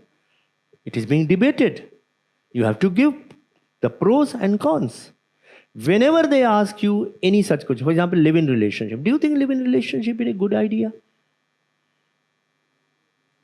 Do you think government should intrude into the privacy of the people in terms of, so you have to give an answer to that. Now, in UCC of this Uttarakhand, they have included that if you are entering into a live-in relationship, then you have to inform the authorities. So they will say, do you think it was a good idea intruding? Now, what answer will you give? Come on, tell me. Remember one thing, whenever a controversial question, you must give both sides so that the panelist who is asking the question may subscribe to one particular view. Supposing you give the opposite view, he or she will be offended. He'll say, no, I don't agree with you. So always begin that there are pros and cons. Now, for example, in use this live-in relationship, why you have to inform the government? The pros are, if the government knows about it, enforcement authority, if something goes wrong with that girl, supposing she is killed, she is harassed, she is beaten, domestic violence, then the government has a knowledge that they are really living in a live-in relationship, and if need be, they can be provided protection. That is a positive point. Negative point is you are intruding into the privacy of the person. Why would anyone like to declare that they are living in a live-in relationship? But you have to show your answer as rational. You can rationalize. You don't only subscribe to one viewpoint. Similarly, same-sex marriage or collegium, where you have to always give both the sides. For example, in same-sex marriage. Now, same-sex marriage is very much prevalent in the Western countries nowadays.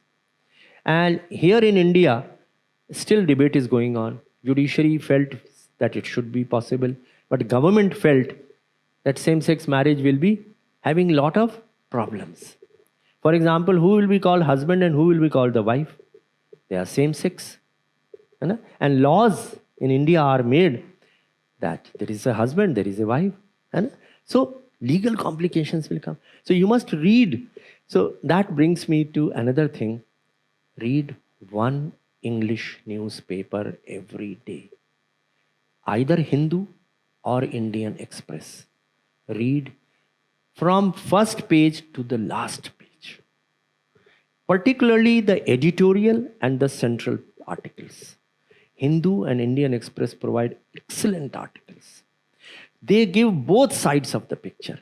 For example, this enumeration Sir is going on in Bihar. So they are giving, one day an author will give in favor, the other day an author will give against. You have to rationalize. That is possible only when you read everyday newspaper. So the things which you should read, which I am going to tell you. Have you taken? So, read.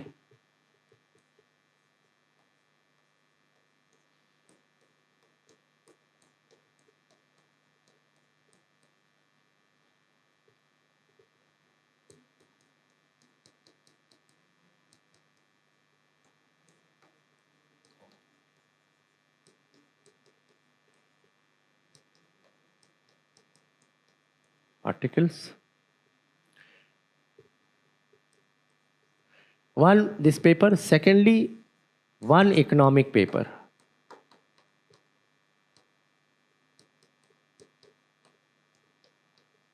It can be Economic Times or Financial Express, Mint, Business Standard, and so on, any paper. So one English newspaper, normal, one financial paper. Number 3, Eco and Political Weekly. It's a very good magazine.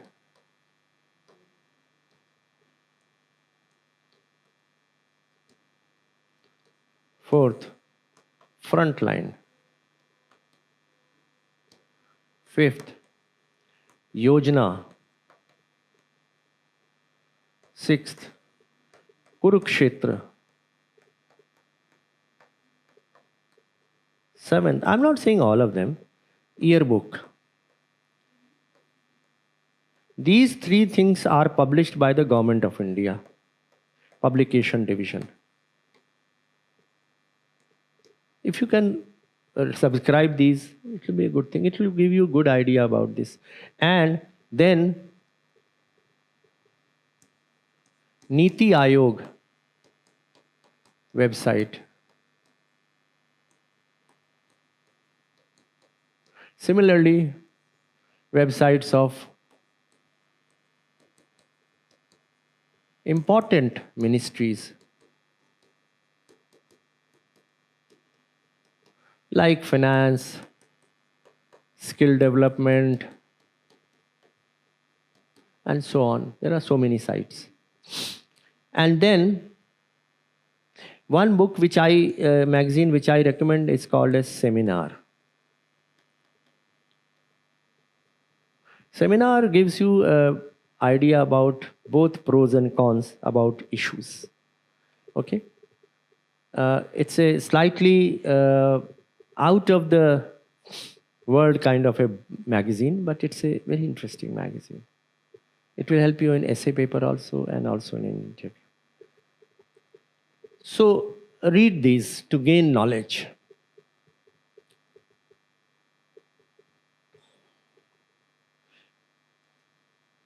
If you are not able to understand, you have been able to write? Okay. Let's proceed further.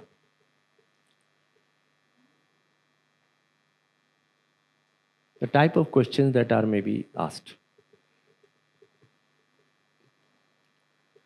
Shall I move?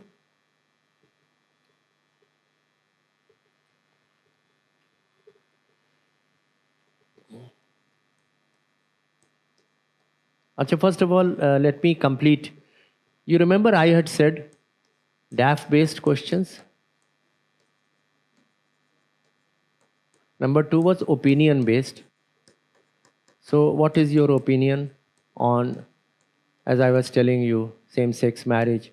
Number 3, situation-based.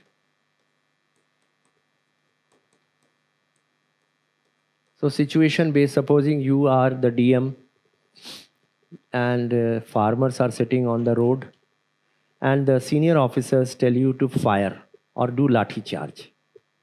But they are sitting peacefully. What will you do? So situation-based. Okay. For example, they can tell you that in a school, you are the SDM and you go to a school and the midday meal, which is food is offered to the children, दोपहर को lunch time पर mid day meal का फायदा क्या था? हाँ, enrolment बढ़ाने के लिए बच्चे आए ताकि उनको दोपहर का खाना अगर मुफ्त मिलेगा तो पेरेंट्स भी जो है उनको भेजने में हिचकिचाएंगे नहीं कि चलो खाना पौष्टिक आहार मिल रहा है. So you go to school and there you find that the upper caste children, they are not taking food because the food is being prepared by a scheduled caste girl. The cook belongs to a scheduled caste. And the way the caste system operates in our villages, so the parents of those children, they do not want their children to take food from a woman who belongs to scheduled caste. Now you are the STM. You have to solve that problem. How will you do that? That is one situation. Empowerment of women.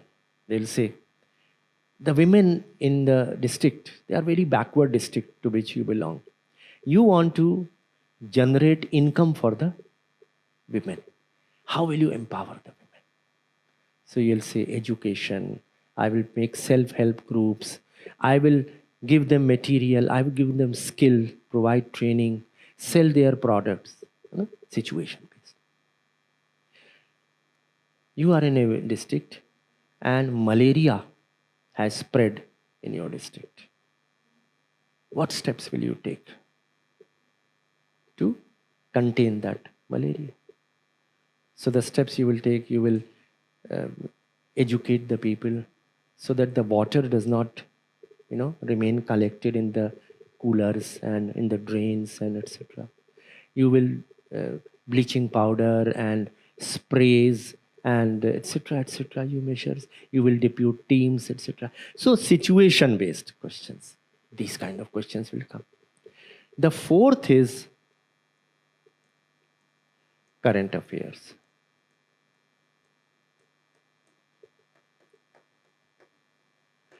both domestic and international.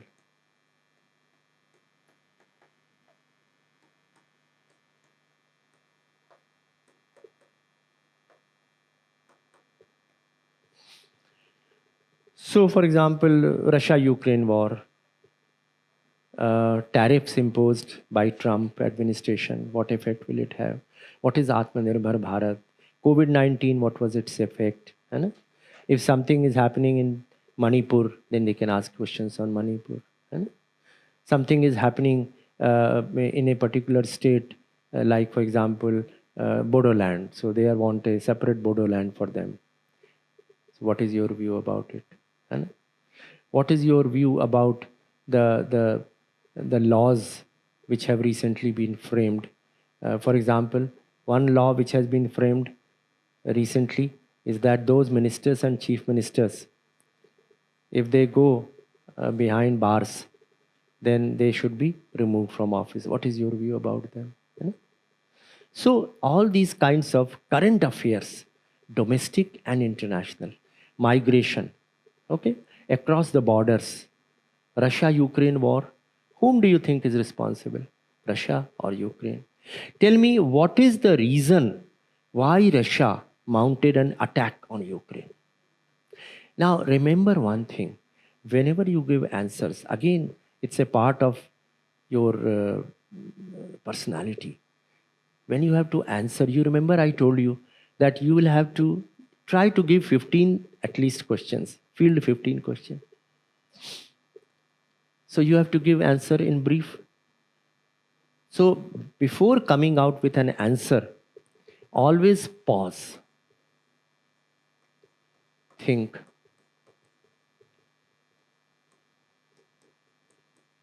Understand the context.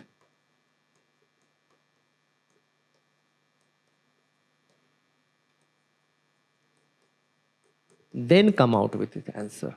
Then answer. Don't be in a hurry to answer. If you have not understood a question properly, request them to repeat the question. Do not answer without understanding the question. If you don't understand and you come out with an answer which may be totally wrong because you have not understood the question.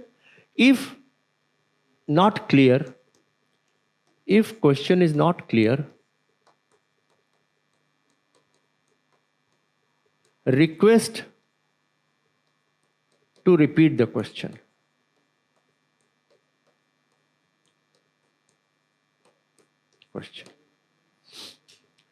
Number 3, prioritize your answer. Now, please understand the meaning of this. Supposing your answer consists of 3 or 4 parts, you must bring out that part of the answer which is most important. Can you give me an example where the answer, for example, Russia-Ukraine. What are the reasons for Russia-Ukraine war? Natural resources is one, security related is another. Yeah. So NATO, because they were trying to be a part of NATO. Fourthly, Russia considers Ukraine to be their original part of Russia. So hegemony. So there can be different parts of the answer. You have to bring out that part which is most important first. That is NATO. The Russia was having this feeling that if they join NATO, United States will be at their border. So that was the most important part. This is called as prioritizing your answer. Bring out that part which is the most important part first. Because then he will be impressed, the panelist. Oh, he knows. Probably he will say, okay, she knows about it. Let's proceed to the next question. But if you bring out that answer which is way down in terms of importance, then he will wait for that answer of NATO. Because NATO is the most important part. So bring out in order of priority. NATO is the first. The second, what was that? Natural resources is second. Security. Actually, security is related to NATO only. So security, NATO, natural resources, hegemony, history. So you must bring out that part, which is, so number one will be security and NATO. Number two will be your natural resources. Number three will be historical. So if you bring out in that fashion, and that is possible only when you think, debate, and that piece of paper and pen which is lying in front of you, you can use that to your advantage. Write down. And then say, sir, may I take 10 seconds? Write down and then come out with the answer. Understood? Then, 30-second rule I have already told you. Never interrupt the panelist. Ever felt that despite studying hard, you are not sure if you're focusing on the topics that really matter for UPSC Mains 2026? Many aspirants spend months revising the same basics, but the exam demands depth, analysis and interlinkages, not just coverage. That's why Vision IS has designed a 3-month intensive Mains Advanced Course 2026. This program handpicks the most crucial static portions, dives deep into complex analytical areas, and integrates current affairs with Mains 365, ensuring that nothing essential is left uncovered. With sectional mini test, interactive classes you can revisit anytime, and dedicated mentor support, this course transforms your preparation into a Mains focused strategy. The course begins on 8th October at 2 p.m. and is available offline in Delhi and online for students across the nation. Take this opportunity to not just prepare for UPSC Mains 2026, master the topics that matter most. To register, visit our website or call us on the given numbers. So let him complete the question, then come out with the answer. Don't be in a hurry. Let him complete. Now, he has a right, the panelist has a right to interrupt you. But you don't have a right to interrupt him. So supposing you are giving an answer and he interrupts you. You will not say, let me complete my answer. You will not say that. That is absolutely, you have gone then. So therefore, understand that etiquette. Because ultimately, you have to get marks. You are not supposed to take risks in the interview or in the mains. Risks are meant to be taken when you join the service. After that, you take risks. But before that, you have to get marks. So this is, never interrupt the panelist. And prepare your DAF very well. Very well. 7th is, on a sheet of paper,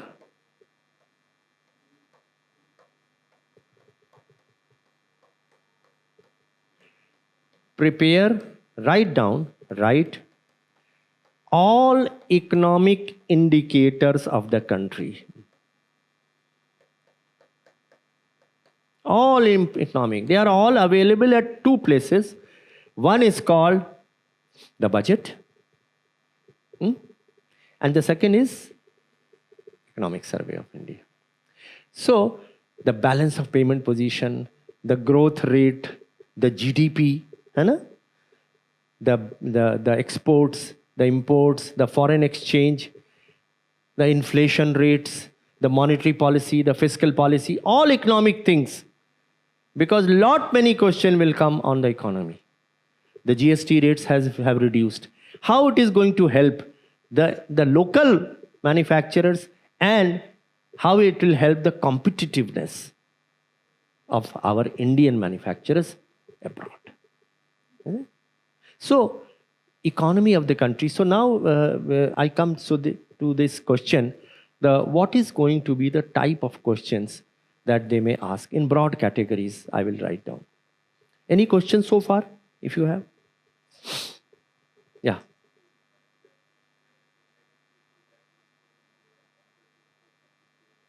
Fourth and fifth?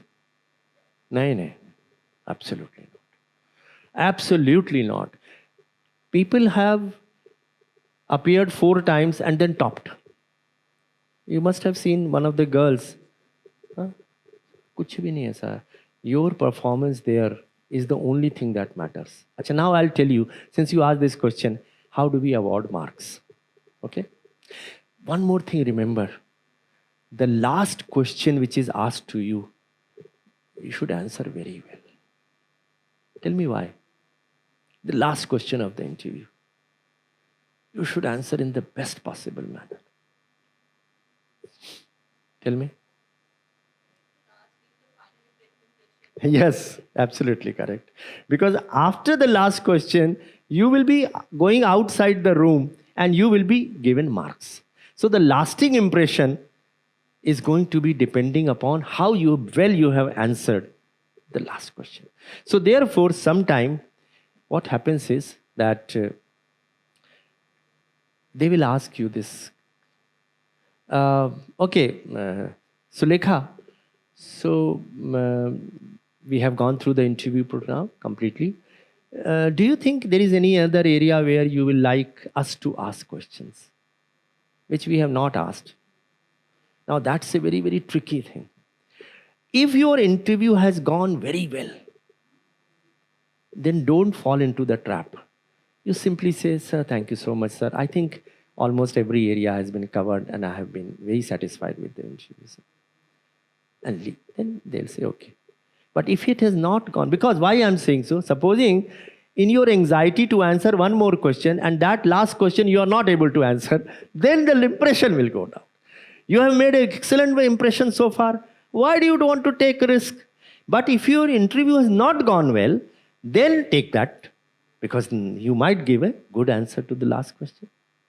So only when you believe that your interview has not gone well, then you fall into the trap. Otherwise, politely say, no, thank you very much. So the last question matters.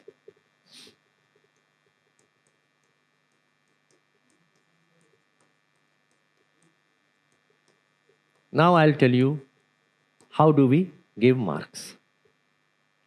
Have you been able to write this thing?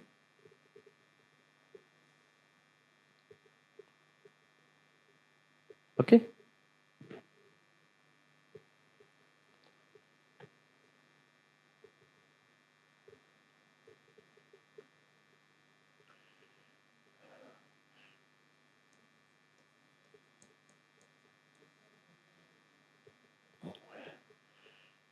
Normally nowadays, the marks which are normally minimum is about 35%, 30 to 35%. Maximum can be 75%. 75% of 275, 35% of 275. So once you have interviews over, then they will say, all right, Mr. Yaqub, your interview is over. You can go now. So you will thank them. Thank you, ma'am. Thank you very much, sirs. And you go out. Now,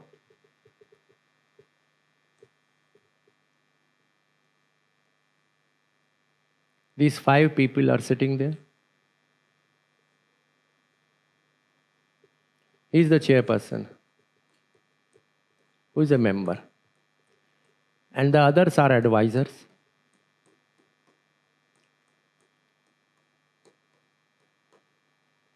So the normal pattern is the chairperson will ask the senior most among these 3, 4 for his views or her views.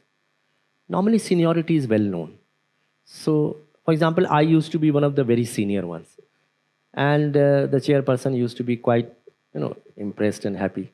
So he'll lean towards me and say, okay, Mr. Mohan, what's your view about this candidate? How many marks do we give? So for example, I will say, I think 65%. He has done reasonably well, 65%. And then I will give an answer, why, justification for that. Why? Because his oratory power was good, communication skills were good, he did not bluff or she did not bluff. The current affair, she was able to give very good answer. Situation-based question, she was able to very answer. DAF-based question, so on. And then he would lean. So for example, he has talked to me. He has talked to me. Then he will ask him. And then he will ask him. And then he will ask him. What is your opinion? आपका विचार क्या है? So then someone will say, oh, I agree with Mr. Mohan. Someone will say, no, I think, sir, 65% is too high. I think he deserves only 62%. Or someone will say, okay, he deserves, say, 59% or 58%. So now the chairperson will debate. Will take about 5 to 10 minutes. Okay, why do you want to say that he deserves only 58%? Then he will have to give out his answers. The chairman may or may not be satisfied with that. The final word is that of the chairperson. Final word. But he will take into account the views of everyone. So normally what used to happen was that the chairperson will sort of average out. You know, मैं 65 कहा, किसी ने 62 कहा, 64%. So that is how the marks are given. It is not that any one person can decide the issue. It is all the 4 members, they and the chairperson, they decide. Now, you write down the percentage in that sheet of paper against that candidate. And then similarly, other candidates also come. Their percentage is also written. So someone will get 45%, someone will get 55, someone will 60, someone will 47. So 5, 6 candidates are there in the forenoon. So once that is completed, then the chairperson will say, let us rank the students, the candidates also. Who was the best?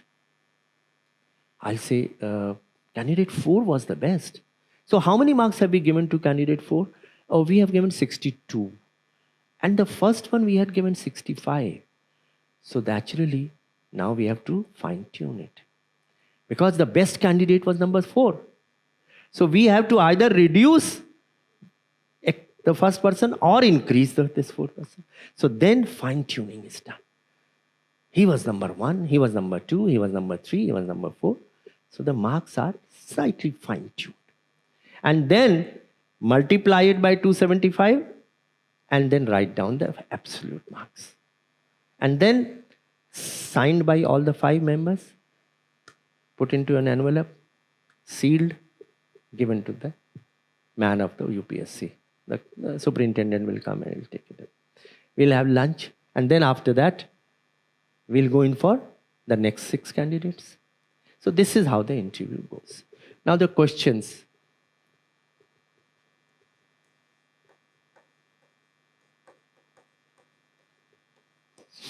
Number 1, economy. Global events.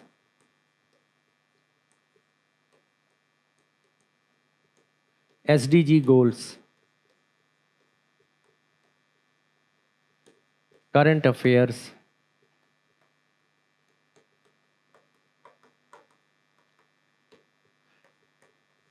District administration. Jobs. Like, for example, they may ask you, flood. If floods happen, what will you do? Droughts happen, what will you do? Malaria. Empowerment of women. Women. Reservation policy. And so on. Then 6th, they can ask you questions on acts, laws. For example, the new criminal acts, VNS, then there can be Representation of People Act,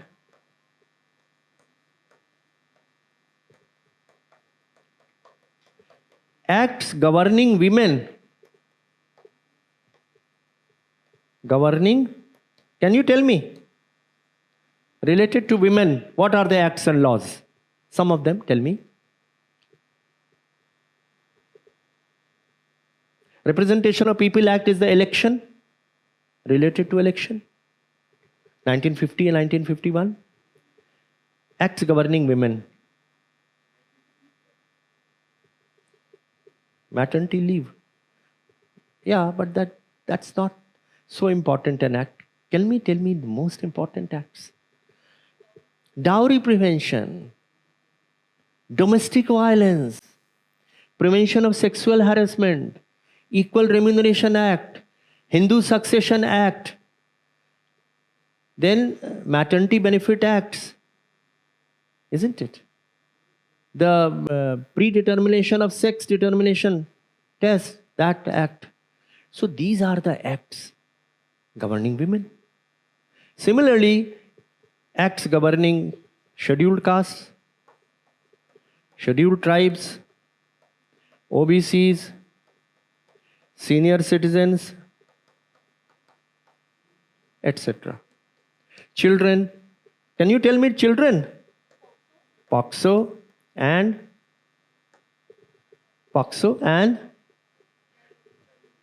Child Labor Act. Who is the person who worked in child labor in India who got Nobel Prize? Kailash Satyarthi. Who was the woman who got Nobel Prize for empowerment of women in an adjoining country? Malala. है ना? So they can ask all such questions. What was the name of the organization of Kailash Satyarthi? Bachpan Bachao. So, children, the other act is Juvenile Justice Act. है ना? So you must be aware about the acts. Then, seventh, they may ask you questions about Constitution. So, preamble, the fundamental duties, the fundamental rights, the directive principle of state policy, all important articles, all important. Powers of presidents, articles. What are the articles governing the civil service? Which are the articles? You are part of the civil service, going to be the 311 and 312, which provide protection to the civil servants. How a new state is carved out, Article 3, 4, 5. What does preamble contain? The words. What are they? Secular, socialist, democratic. So you must remember that. No? Similarly, there are articles relating to taxation in the Constitution. So the Constitution, articles 8. Public policies.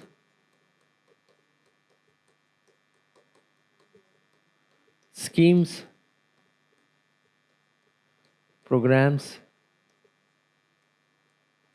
For example, Namami Gange and Beti Bachao, Beti Padhao and Swachh Bharat, and so read them.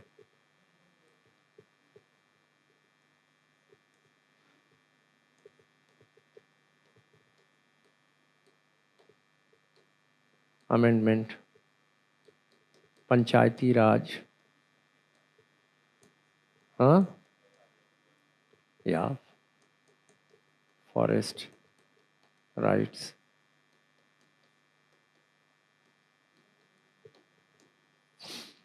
Digital India.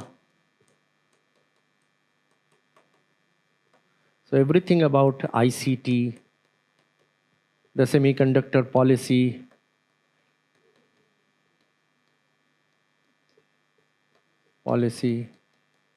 and so on.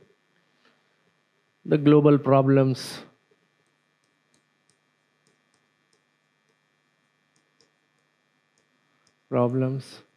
role of United Nations and its agencies. For example, they may ask about UNICEF, Security Council, then regional groupings of nations.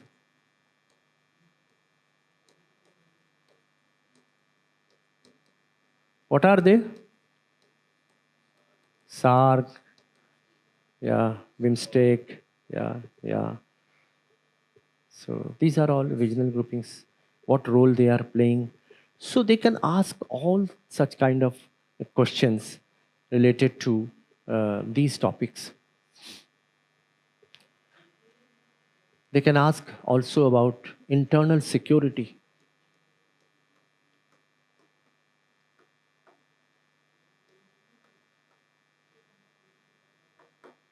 So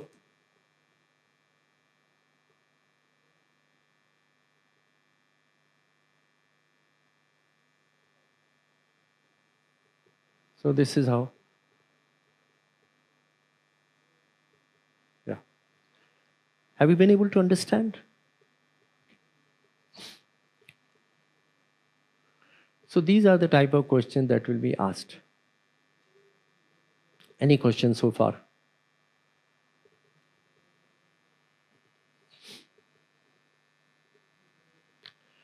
Okay, so let me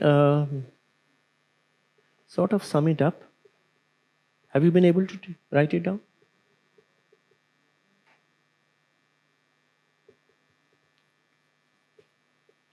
How do you go to Finder? No. My PPT. Backstage. Yeah. So just to sum it up, whatever I have already told you, I'll pass it on to you also. And I will also pass on some of the standard questions which are asked. So the interview tips. So interview duration is generally 20 minutes. It is a test of knowledge, skill and attitudes. KSA, knowledge, skills, attitudes. Answer should be rational, ethical and secular. We have already talked. Communication, eye contact, scan, no gesture. हाथ मत हिलाइएगा वहाँ पर. In corporate world, we do lot many things, raise your hand. There, your hand should be on your thighs or on the arms of the chair. It should be, you should sit straight and with your eye contact with the person, but scanning also. So, eye contact, scan, no gesture. Answer should be succinct, crisp. Pardon? Yeah. You can keep it on your thighs or you can keep it on the arms of the chairs. Same for me. Earrings. Earrings, there is nothing wrong. But should not be very gaudy, those earrings. Yeah, it is fine. Without earrings. Yeah. If you don't have earrings, absolutely fine. You don't have to wear them. Not at all. Then, answer should be succinct. Voice should be loud, but soft. Loud enough to reach the panelists so that they don't have to say, I couldn't hear you. So you should be loud. Because if you are not loud, it will display lack of confidence. It should be loud. Okay? But soft modulation in the voice. Don't bluff. Be honest. Take a glass of water before interview. 3 long breaths. Give examples. Always. In interview, you must give examples. For example, if it is integrity, they ask you, what is integrity? What is the importance of integrity? Can you give an example? Now, in integrity, I can give example of, say, for example, APJ Abdul Kalam or TN Session. And I can also give an example that integrity is, the definition of integrity is sticking to your values even when no one is looking at you, supervising you. So you are driving a car at 2 o'clock early in the morning. You come across a traffic signal and the red light is there. Now, there is no traffic and there is no police constable. So many people will have the tendency to jump that red light. And when you jump that red light, it is called as lack of integrity. So if you are having integrity, even if there is no police constable, even if there is no traffic, if it is red light, you will stop at that red light. And you will proceed only when it turns green. That is integrity. So give example, prioritize your answer. The most important part should come first. 1 or 2 other things is that which are supplemental to this, which I had written down. You must have, just a minute.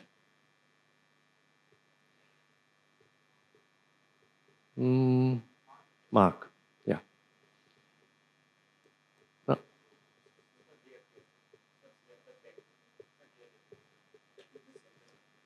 Ah, yes, yes. Yeah. Okay. So one is humility without underconfidence, which I had noted down. You should have be humble, but without underconfidence. Confidence should be there, but you should be polite. That is one. Humble, but not lacking in confidence. You should be very, very firm when you speak, eyes to eyes. Number two, assertiveness. When if you have made a point and you think you are right, you should stick to it. Assertiveness without arrogance. Arrogance should not be there. Number three, calmness under pressure.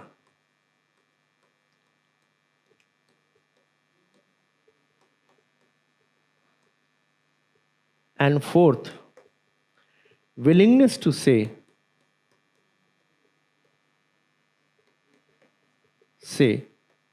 what?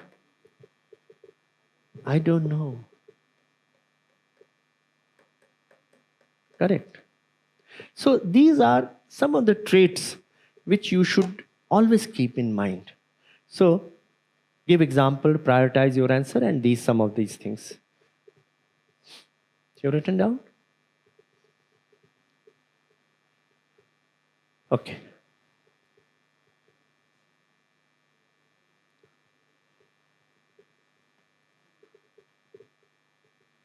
Prepare general knowledge, particularly current affairs. Read newspaper of that day. In that day particularly.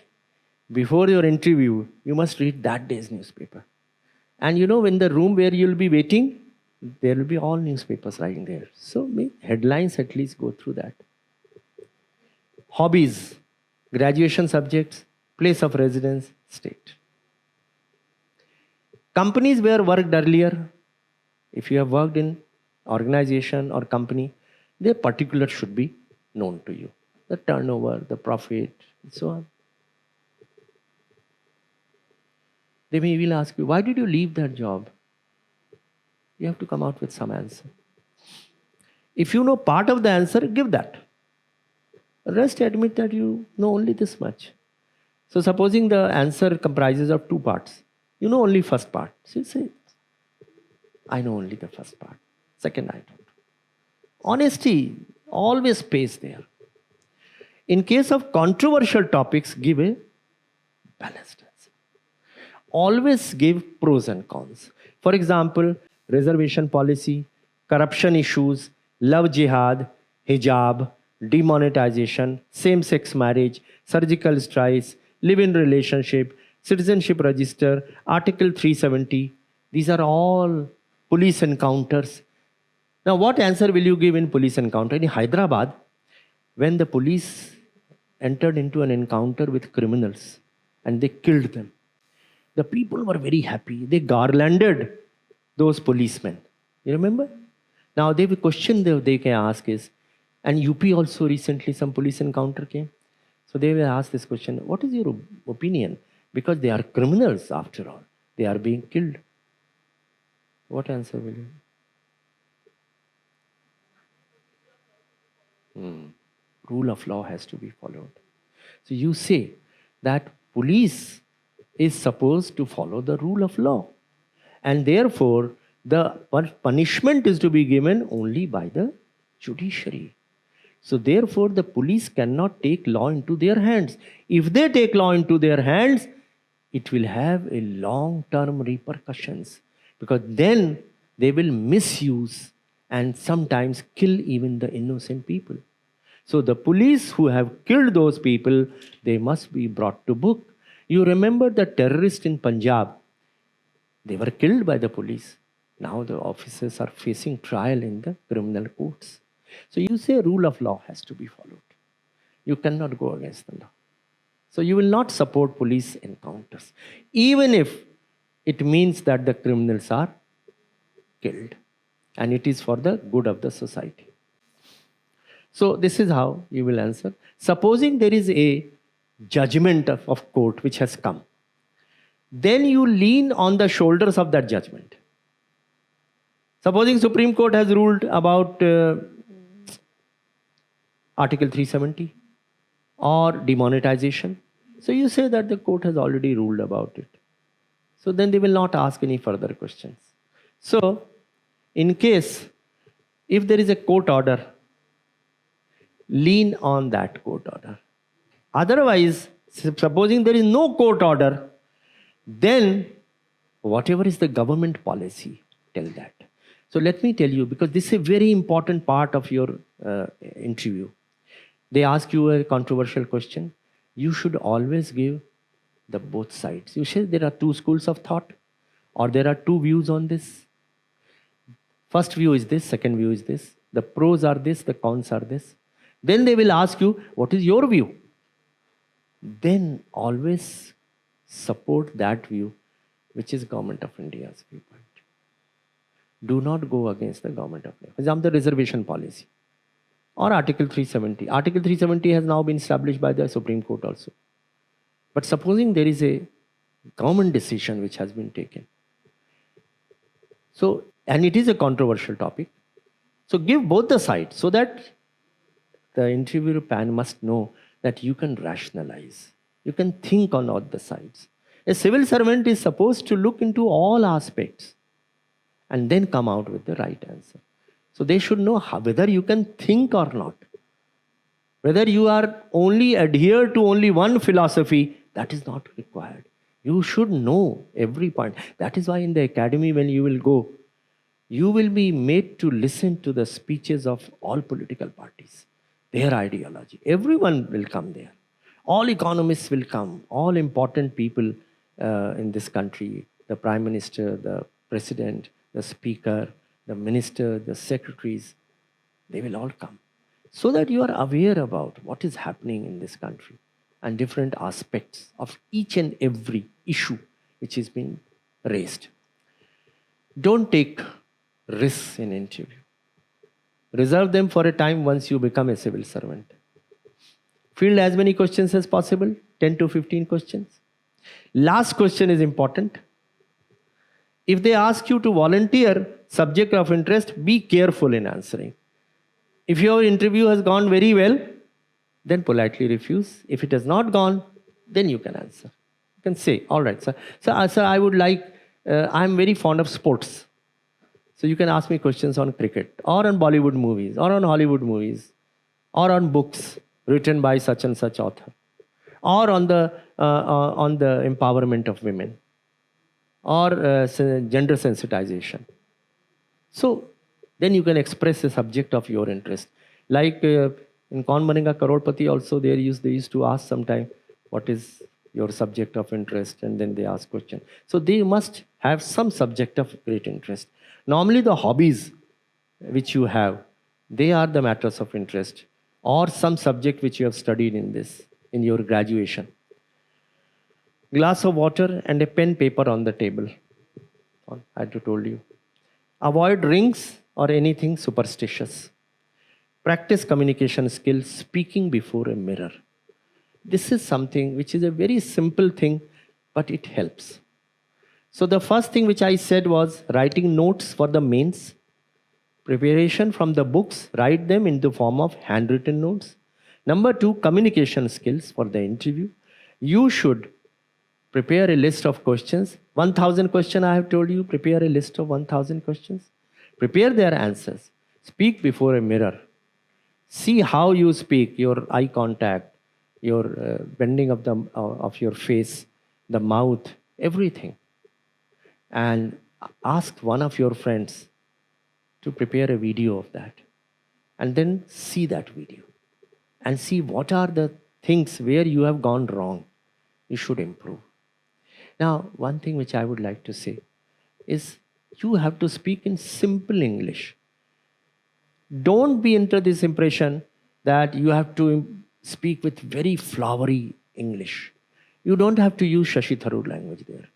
So, The important thing is the discovery of India written by Jawaharlal Nehru and my experiments with truth, Gandhiji, they were in very simple English language. There in the interview, you should speak in simple language. And they will never bully you. If you start stammering, they will offer a glass of water, or take a glass of water. Nothing like that happened, which is shown in the film.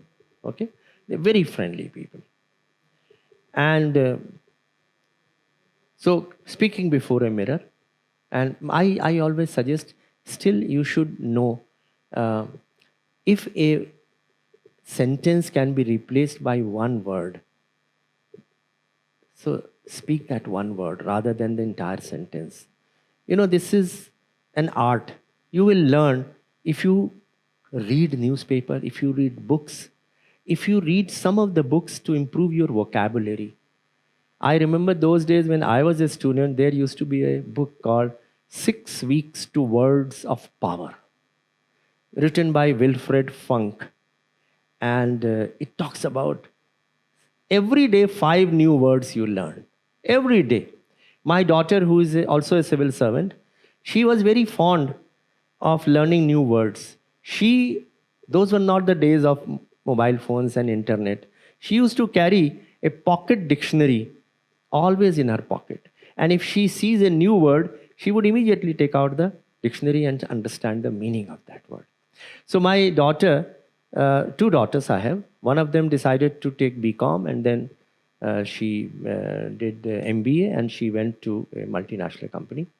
The second daughter, she is more of a tomboy. So she's very fond of all activities. So javelin throw and shot put and athletics and swimming and astronomy and volleyball and football and cricket. But she was very good in studies also. So she was amongst the top 10. She joined Punjab Engineering College at Chandigarh, electrical engineering, and did exceedingly well. When it came to the campus interviews, so one of the best firms came, and they selected her, and she went to Gurgaon, joined the organization. My wife accompanied her.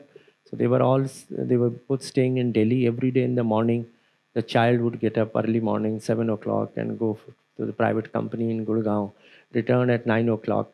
After 3-4 months, she said, Papa, enough is enough. I will now join the civil service. So then I said, okay, it's a good idea. But then she said, but I can't pursue both the things together. I will resign. I said, yes, resign. And she resigned, came back to Chandigarh, studied for 1 year. But during that 1 year, she forgot all things related to the extracurricular activities. Social media by that time had come, and she left social media completely. Only 1 year she studied. First attempt she got through. Got into Indian Revenue Service. She is now Additional Commissioner Income Tax at Chandigarh. Very happy with the job. And that is why I say, don't think only IAS is important. I am an IAS officer, but there are many plus points of central services. IAS, you deal with politicians and riffraffs, But in central services, you deal with literate people. You don't deal with politicians. You deal with senior officers. So they have got their own. And particularly for the girls, the Indian Revenue Service is one of the best services. You have a very structured 9 to 5 job and no tensions, nothing like that. So if you get into any of the central services, all of you, the male and the females, be very happy. But if you want to go into IAS, yes, take leave, extraordinary leave for 1 year, and then pursue for the IAS. But if you get one job, one service, that will give you immense satisfaction and confidence. And remember, next 200 years, even 500 years, no service in this country will be as important as the civil service. There's no comparison. Believe me, the kind of creativity, innovation, satisfaction which you will have in the civil service, it will not be. The power and authority will come in any case, but I am never like to concentrate on that. And that is why I told you that this question is often asked, why civil service? So I will I will talk about it in just 5 minutes. Let me just complete that. So practice communication skills. So the interview. Interview judges your personality and caliber. So this is what you wanted to ask me. What exactly the interview is about?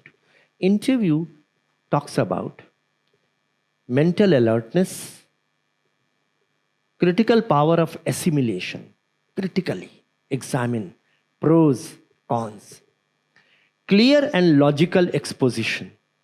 You should be clear, you should not beat about the bush, clarity of thought, balance of judgment, whether you can balance two opposing forces, judgment, sense of proportion, that you are not in an extreme, sense of proportion, variety and depth of interest.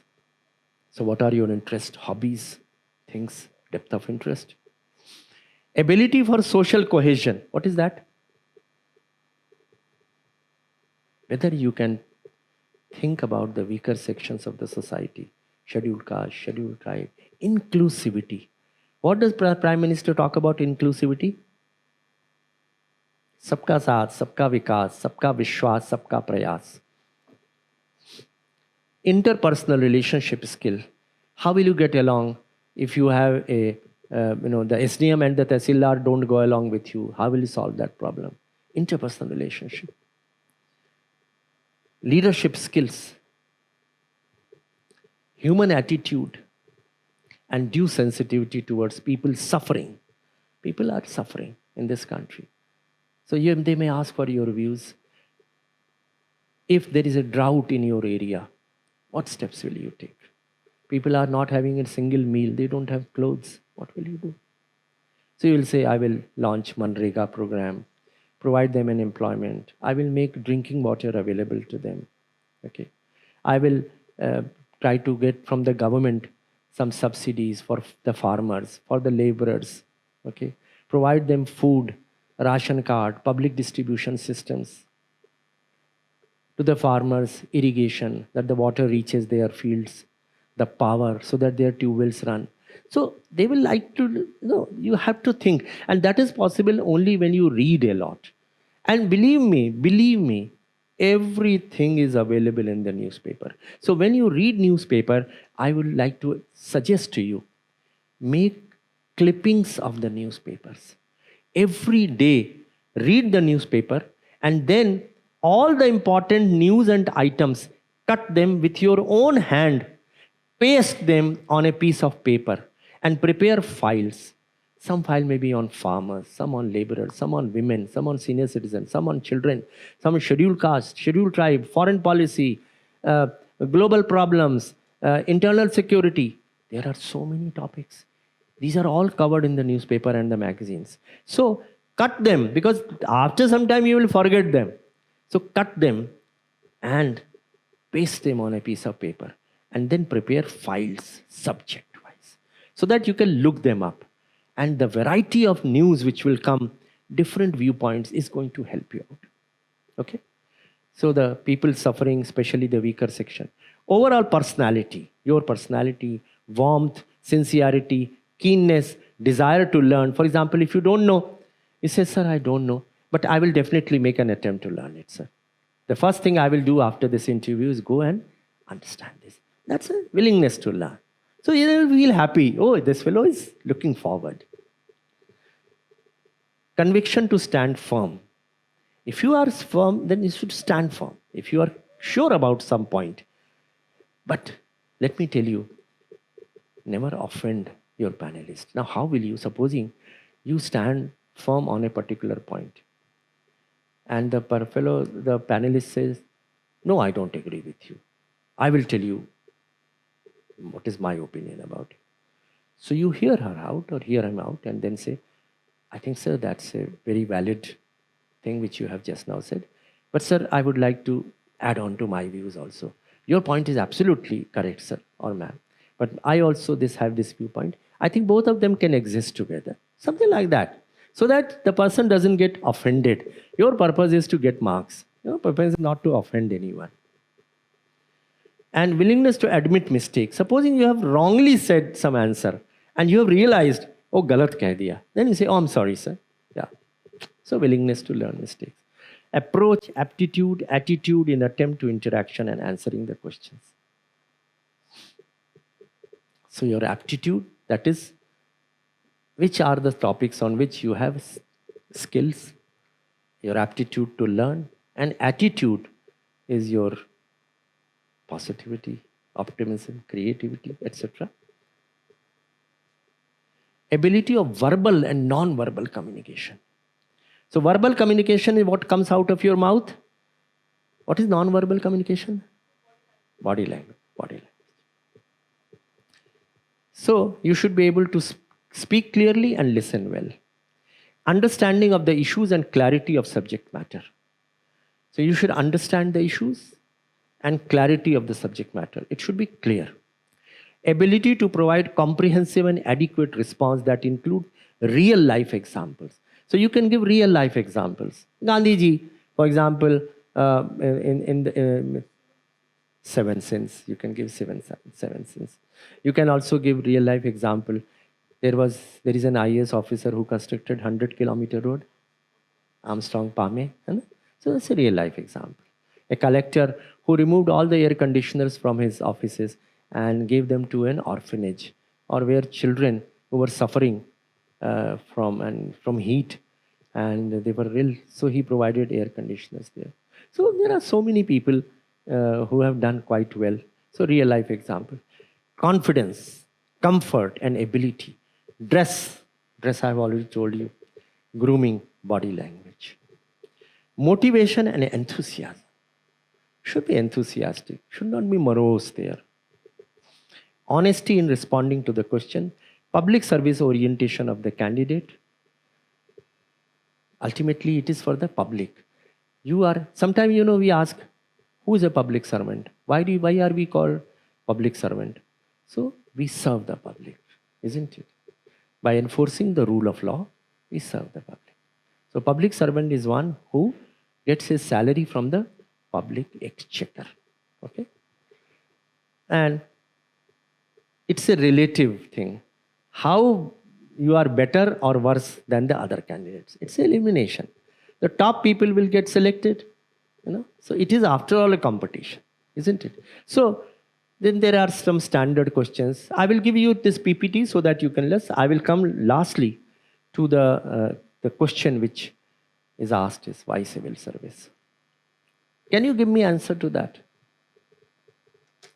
Why civil service? Think.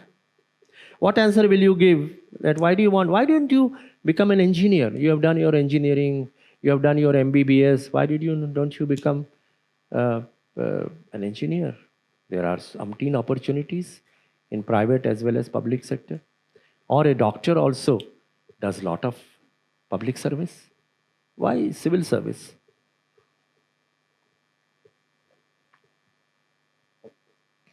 Can you think about it?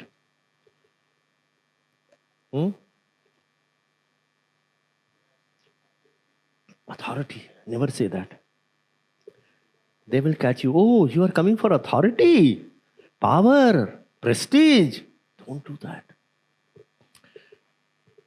It will come to you, but it is not what you answer in that interview.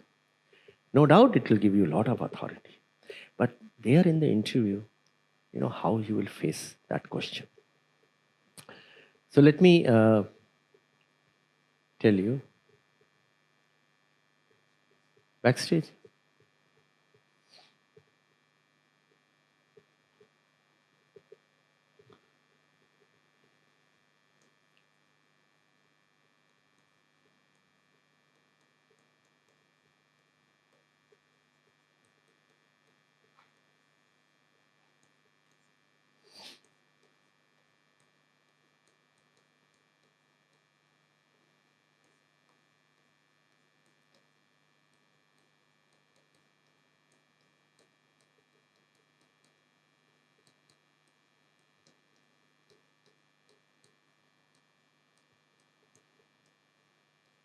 You enter the examination at the age of 22, 25, and civil services provide leadership positions at a very young age. You become an SDM in IAS at the age of 22, 23. You command a subdivision. After 6, 7 years, you are below 30, you become a district magistrate, you command a district. They are all leadership position. After some time, at the age of 35, you will become the managing director of a corporation, public sector, having a turnover of 5,000 crores of rupees. Can you think of any sector, private sector, any company where the managing director is of the age of 30, 35 years? No.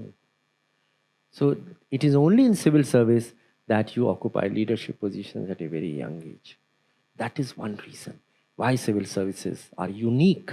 So the uniqueness, why civil service? Uniqueness. Number 2, variety of jobs. Variety, diversity.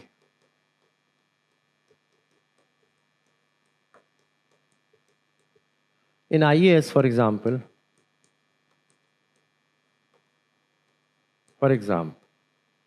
you can be posted in agriculture for 2 years, forest, social welfare, cooperation, environment, defense, home, excise, so on. At least there are 50 departments, ministries. So diversity. You will have lot of diversity, which will broaden your horizon much more. As if you're a doctor, you will only be a doctor, medical profession only. If you're an engineer, you will only be doing construction work or electrical work, whatever. But here, today you are in agriculture, tomorrow you are in another department. So you will have a lot of diversity. So you will become expert in many, many fields. Number 3.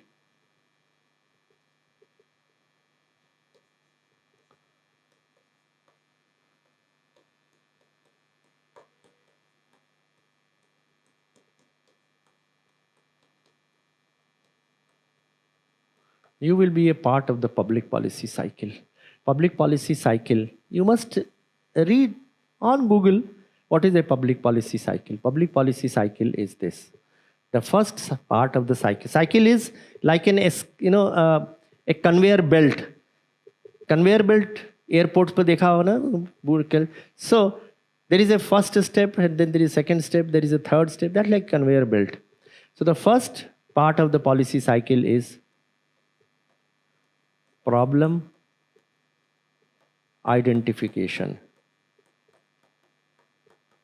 So you will be able to identify the problems of the people.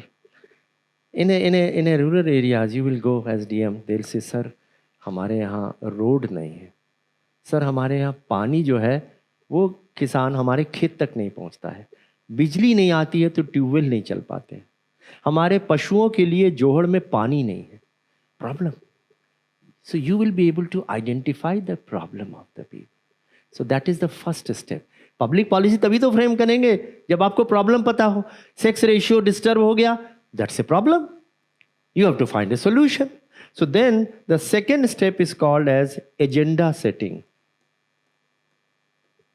Agenda setting is finding solutions. So once you find the solutions, then you have to frame a policy. It must have a solid background support of a policy. For example, a policy for senior citizen can be construction of senior citizens' homes, old age homes, working women hostel. For those girls who are neglected in the society, Nari Niketans. So it's a part of public policy. Construction of toilets in the Swachh Bharat for women, so that the problem which they have in the rural areas going to the They don't have washroom. So to ease themselves, they have to go only in the night, in the fields. So in order to overcome that problem, you have to find a solution. So solution is providing talent. Nitish Kumar, for example, the girls were not able to attend to the schools because of security problems. So he provided cycles to the girls. Solution. So options. So these are the solution. Once the problem is identified, then you have to find the solution. Who does that? Civil servant. Problem is identified by the civil servant. Solution is provided by the civil servant. And then the next step is you have to formulate a policy. Policy formulation.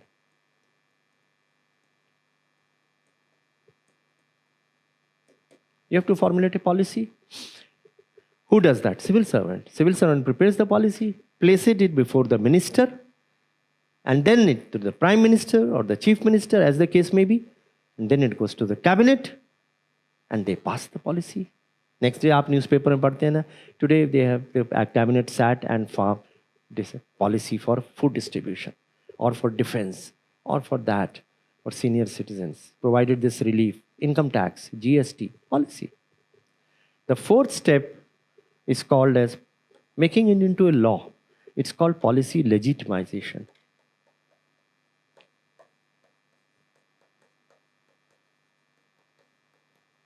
So you make it into a law. Law. So once a policy has been framed, you have to provide law, legal backing. For example, if you have to catch the doctors who are carrying out ultrasound tests, there has to be law that those who infringe that law, they will be brought to books, they will be put behind bars. It will be a crime. For example, dowry. So dowry is a social evil. Those who ask for dowry, they have to be punished. So the policy is dowry should not be allowed. But in order to provide a legal backing, Dowry Prohibition Act. If the husband starts beating the wife, then you have to bring Domestic Violence Act. So you have to make it into a law. Law, who passes that law?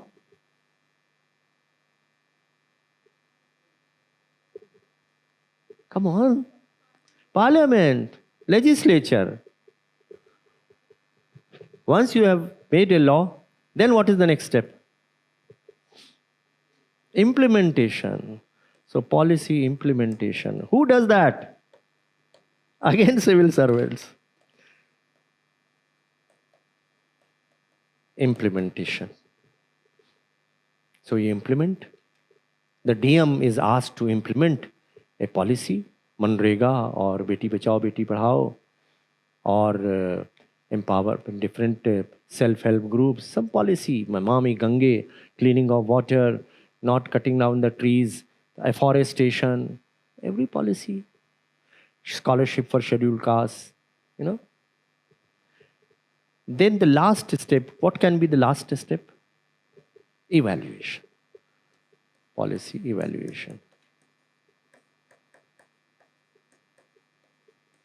So here the 6 steps of the public policy cycle, the civil servant carries it out. No other service has this. It is unique for the civil service. So this is the third, you are a part of the public policy cycle. The fourth, I will write down here itself. It gives you sovereign powers. Sovereign powers means powers of the crown. Crown used to be in the British era, but now the crown has been replaced by the government. Sovereign powers, tax collection. Tax collection, who collects the taxes? The GST and the income tax. Who does that? Civil servants. Indian Revenue Service is Indian. They collect the income tax and the GST. So, it is unique. A doctor will not collect taxes. An engineer will not collect the taxes. So, sovereign powers, collection of taxes. Taxes. Law and order. Etc. Fifth, you are a part of public governance. So, can do lot of good to the people. Civil servant hence leads to lot of satisfaction. So as a part of the public governance, governance is done by the civil servant. So public governance, you can do lot of good to the people of. GS Paper 1 decides the fate of every UPSC aspirant in the prelims. To clear it, you need more than hard work. You need clarity, coverage, and smart revision. That's why we bring you Fast Track Course 2026. Meticulously designed to build a firm command over general study subjects, the foundation for prelim success. This dynamic program is tailored for aspirants who want accelerated learning, efficient revision, and absolute conceptual clarity. Here's what it includes: complete coverage of GS prelim subject, PT 365 current affairs classes, comprehensive and updated digital study material, personalized student portal with live plus online classes, sectional mini test for performance tracking, dedicated mentorship for guidance and maximization, with structured planning, efficient time utilization, and focused mentorship. Fast Track Course 2026 transforms preparation into confidence and confidence into success. Enroll for the Fast Track Course 2026 starting 13th October 2 p.m. Your fastest route to mastering GS Paper 1 and clearing UPSC prelims with confidence. To know more or register, visit our website or call us on the given number. This country. Okay? Hence leads to lot of satisfaction. You can do a lot of good to the people. The sixth is there is a lot of creativity and innovation possible. And innovation. For example, the Prime Minister distributes awards to the civil servants who does something good on the Civil Services Day. Which is that day? 11th April, I think, if I remember. 21 April. So, someone has done good work in garbage collection. Someone has done good work in rural development. Someone has done good work for providing irrigation to the farmers. So, there are so many civil servants who have done a lot of good to the people of this country. You can really wipe out the tears from the eyes of the most depressed people. And yeah, there are instances of civil servants who have done that. So, public governance, you are part of the public governance and you can do a lot of good to the people. And this leads to a lot of satisfaction. And then a lot of creativity and innovation.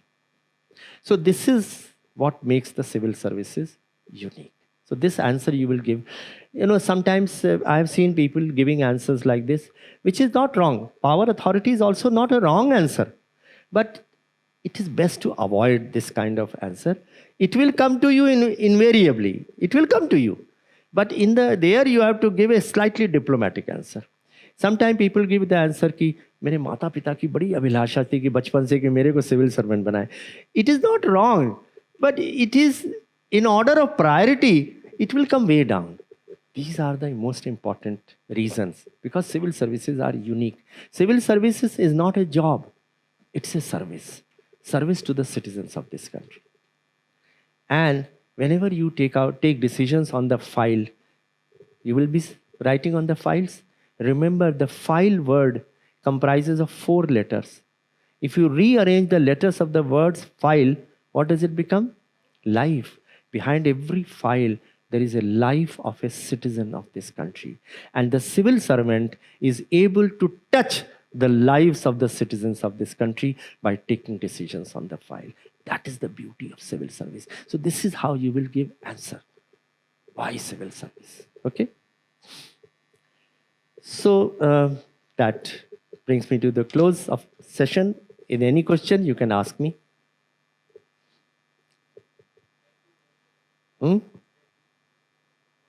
Tattoo. Try to hide it. It's better. If you keep it there, they will ask unnecessary questions. So wear full sleeve shirts if the tattoo is there. Because why provoke them for anything? You should come across as a very simple man or woman and with very normal things. Don't wear something in your ear. Sometimes boys wear this thing also. Avoid that. These things. And beard also, if you have a beard, either you don't have a beard, or if you have a beard, it should be properly trimmed. And it should be properly combed also, so that it doesn't give an impression otherwise. Okay? Any other? All the best to you. It was wonderful interacting with you.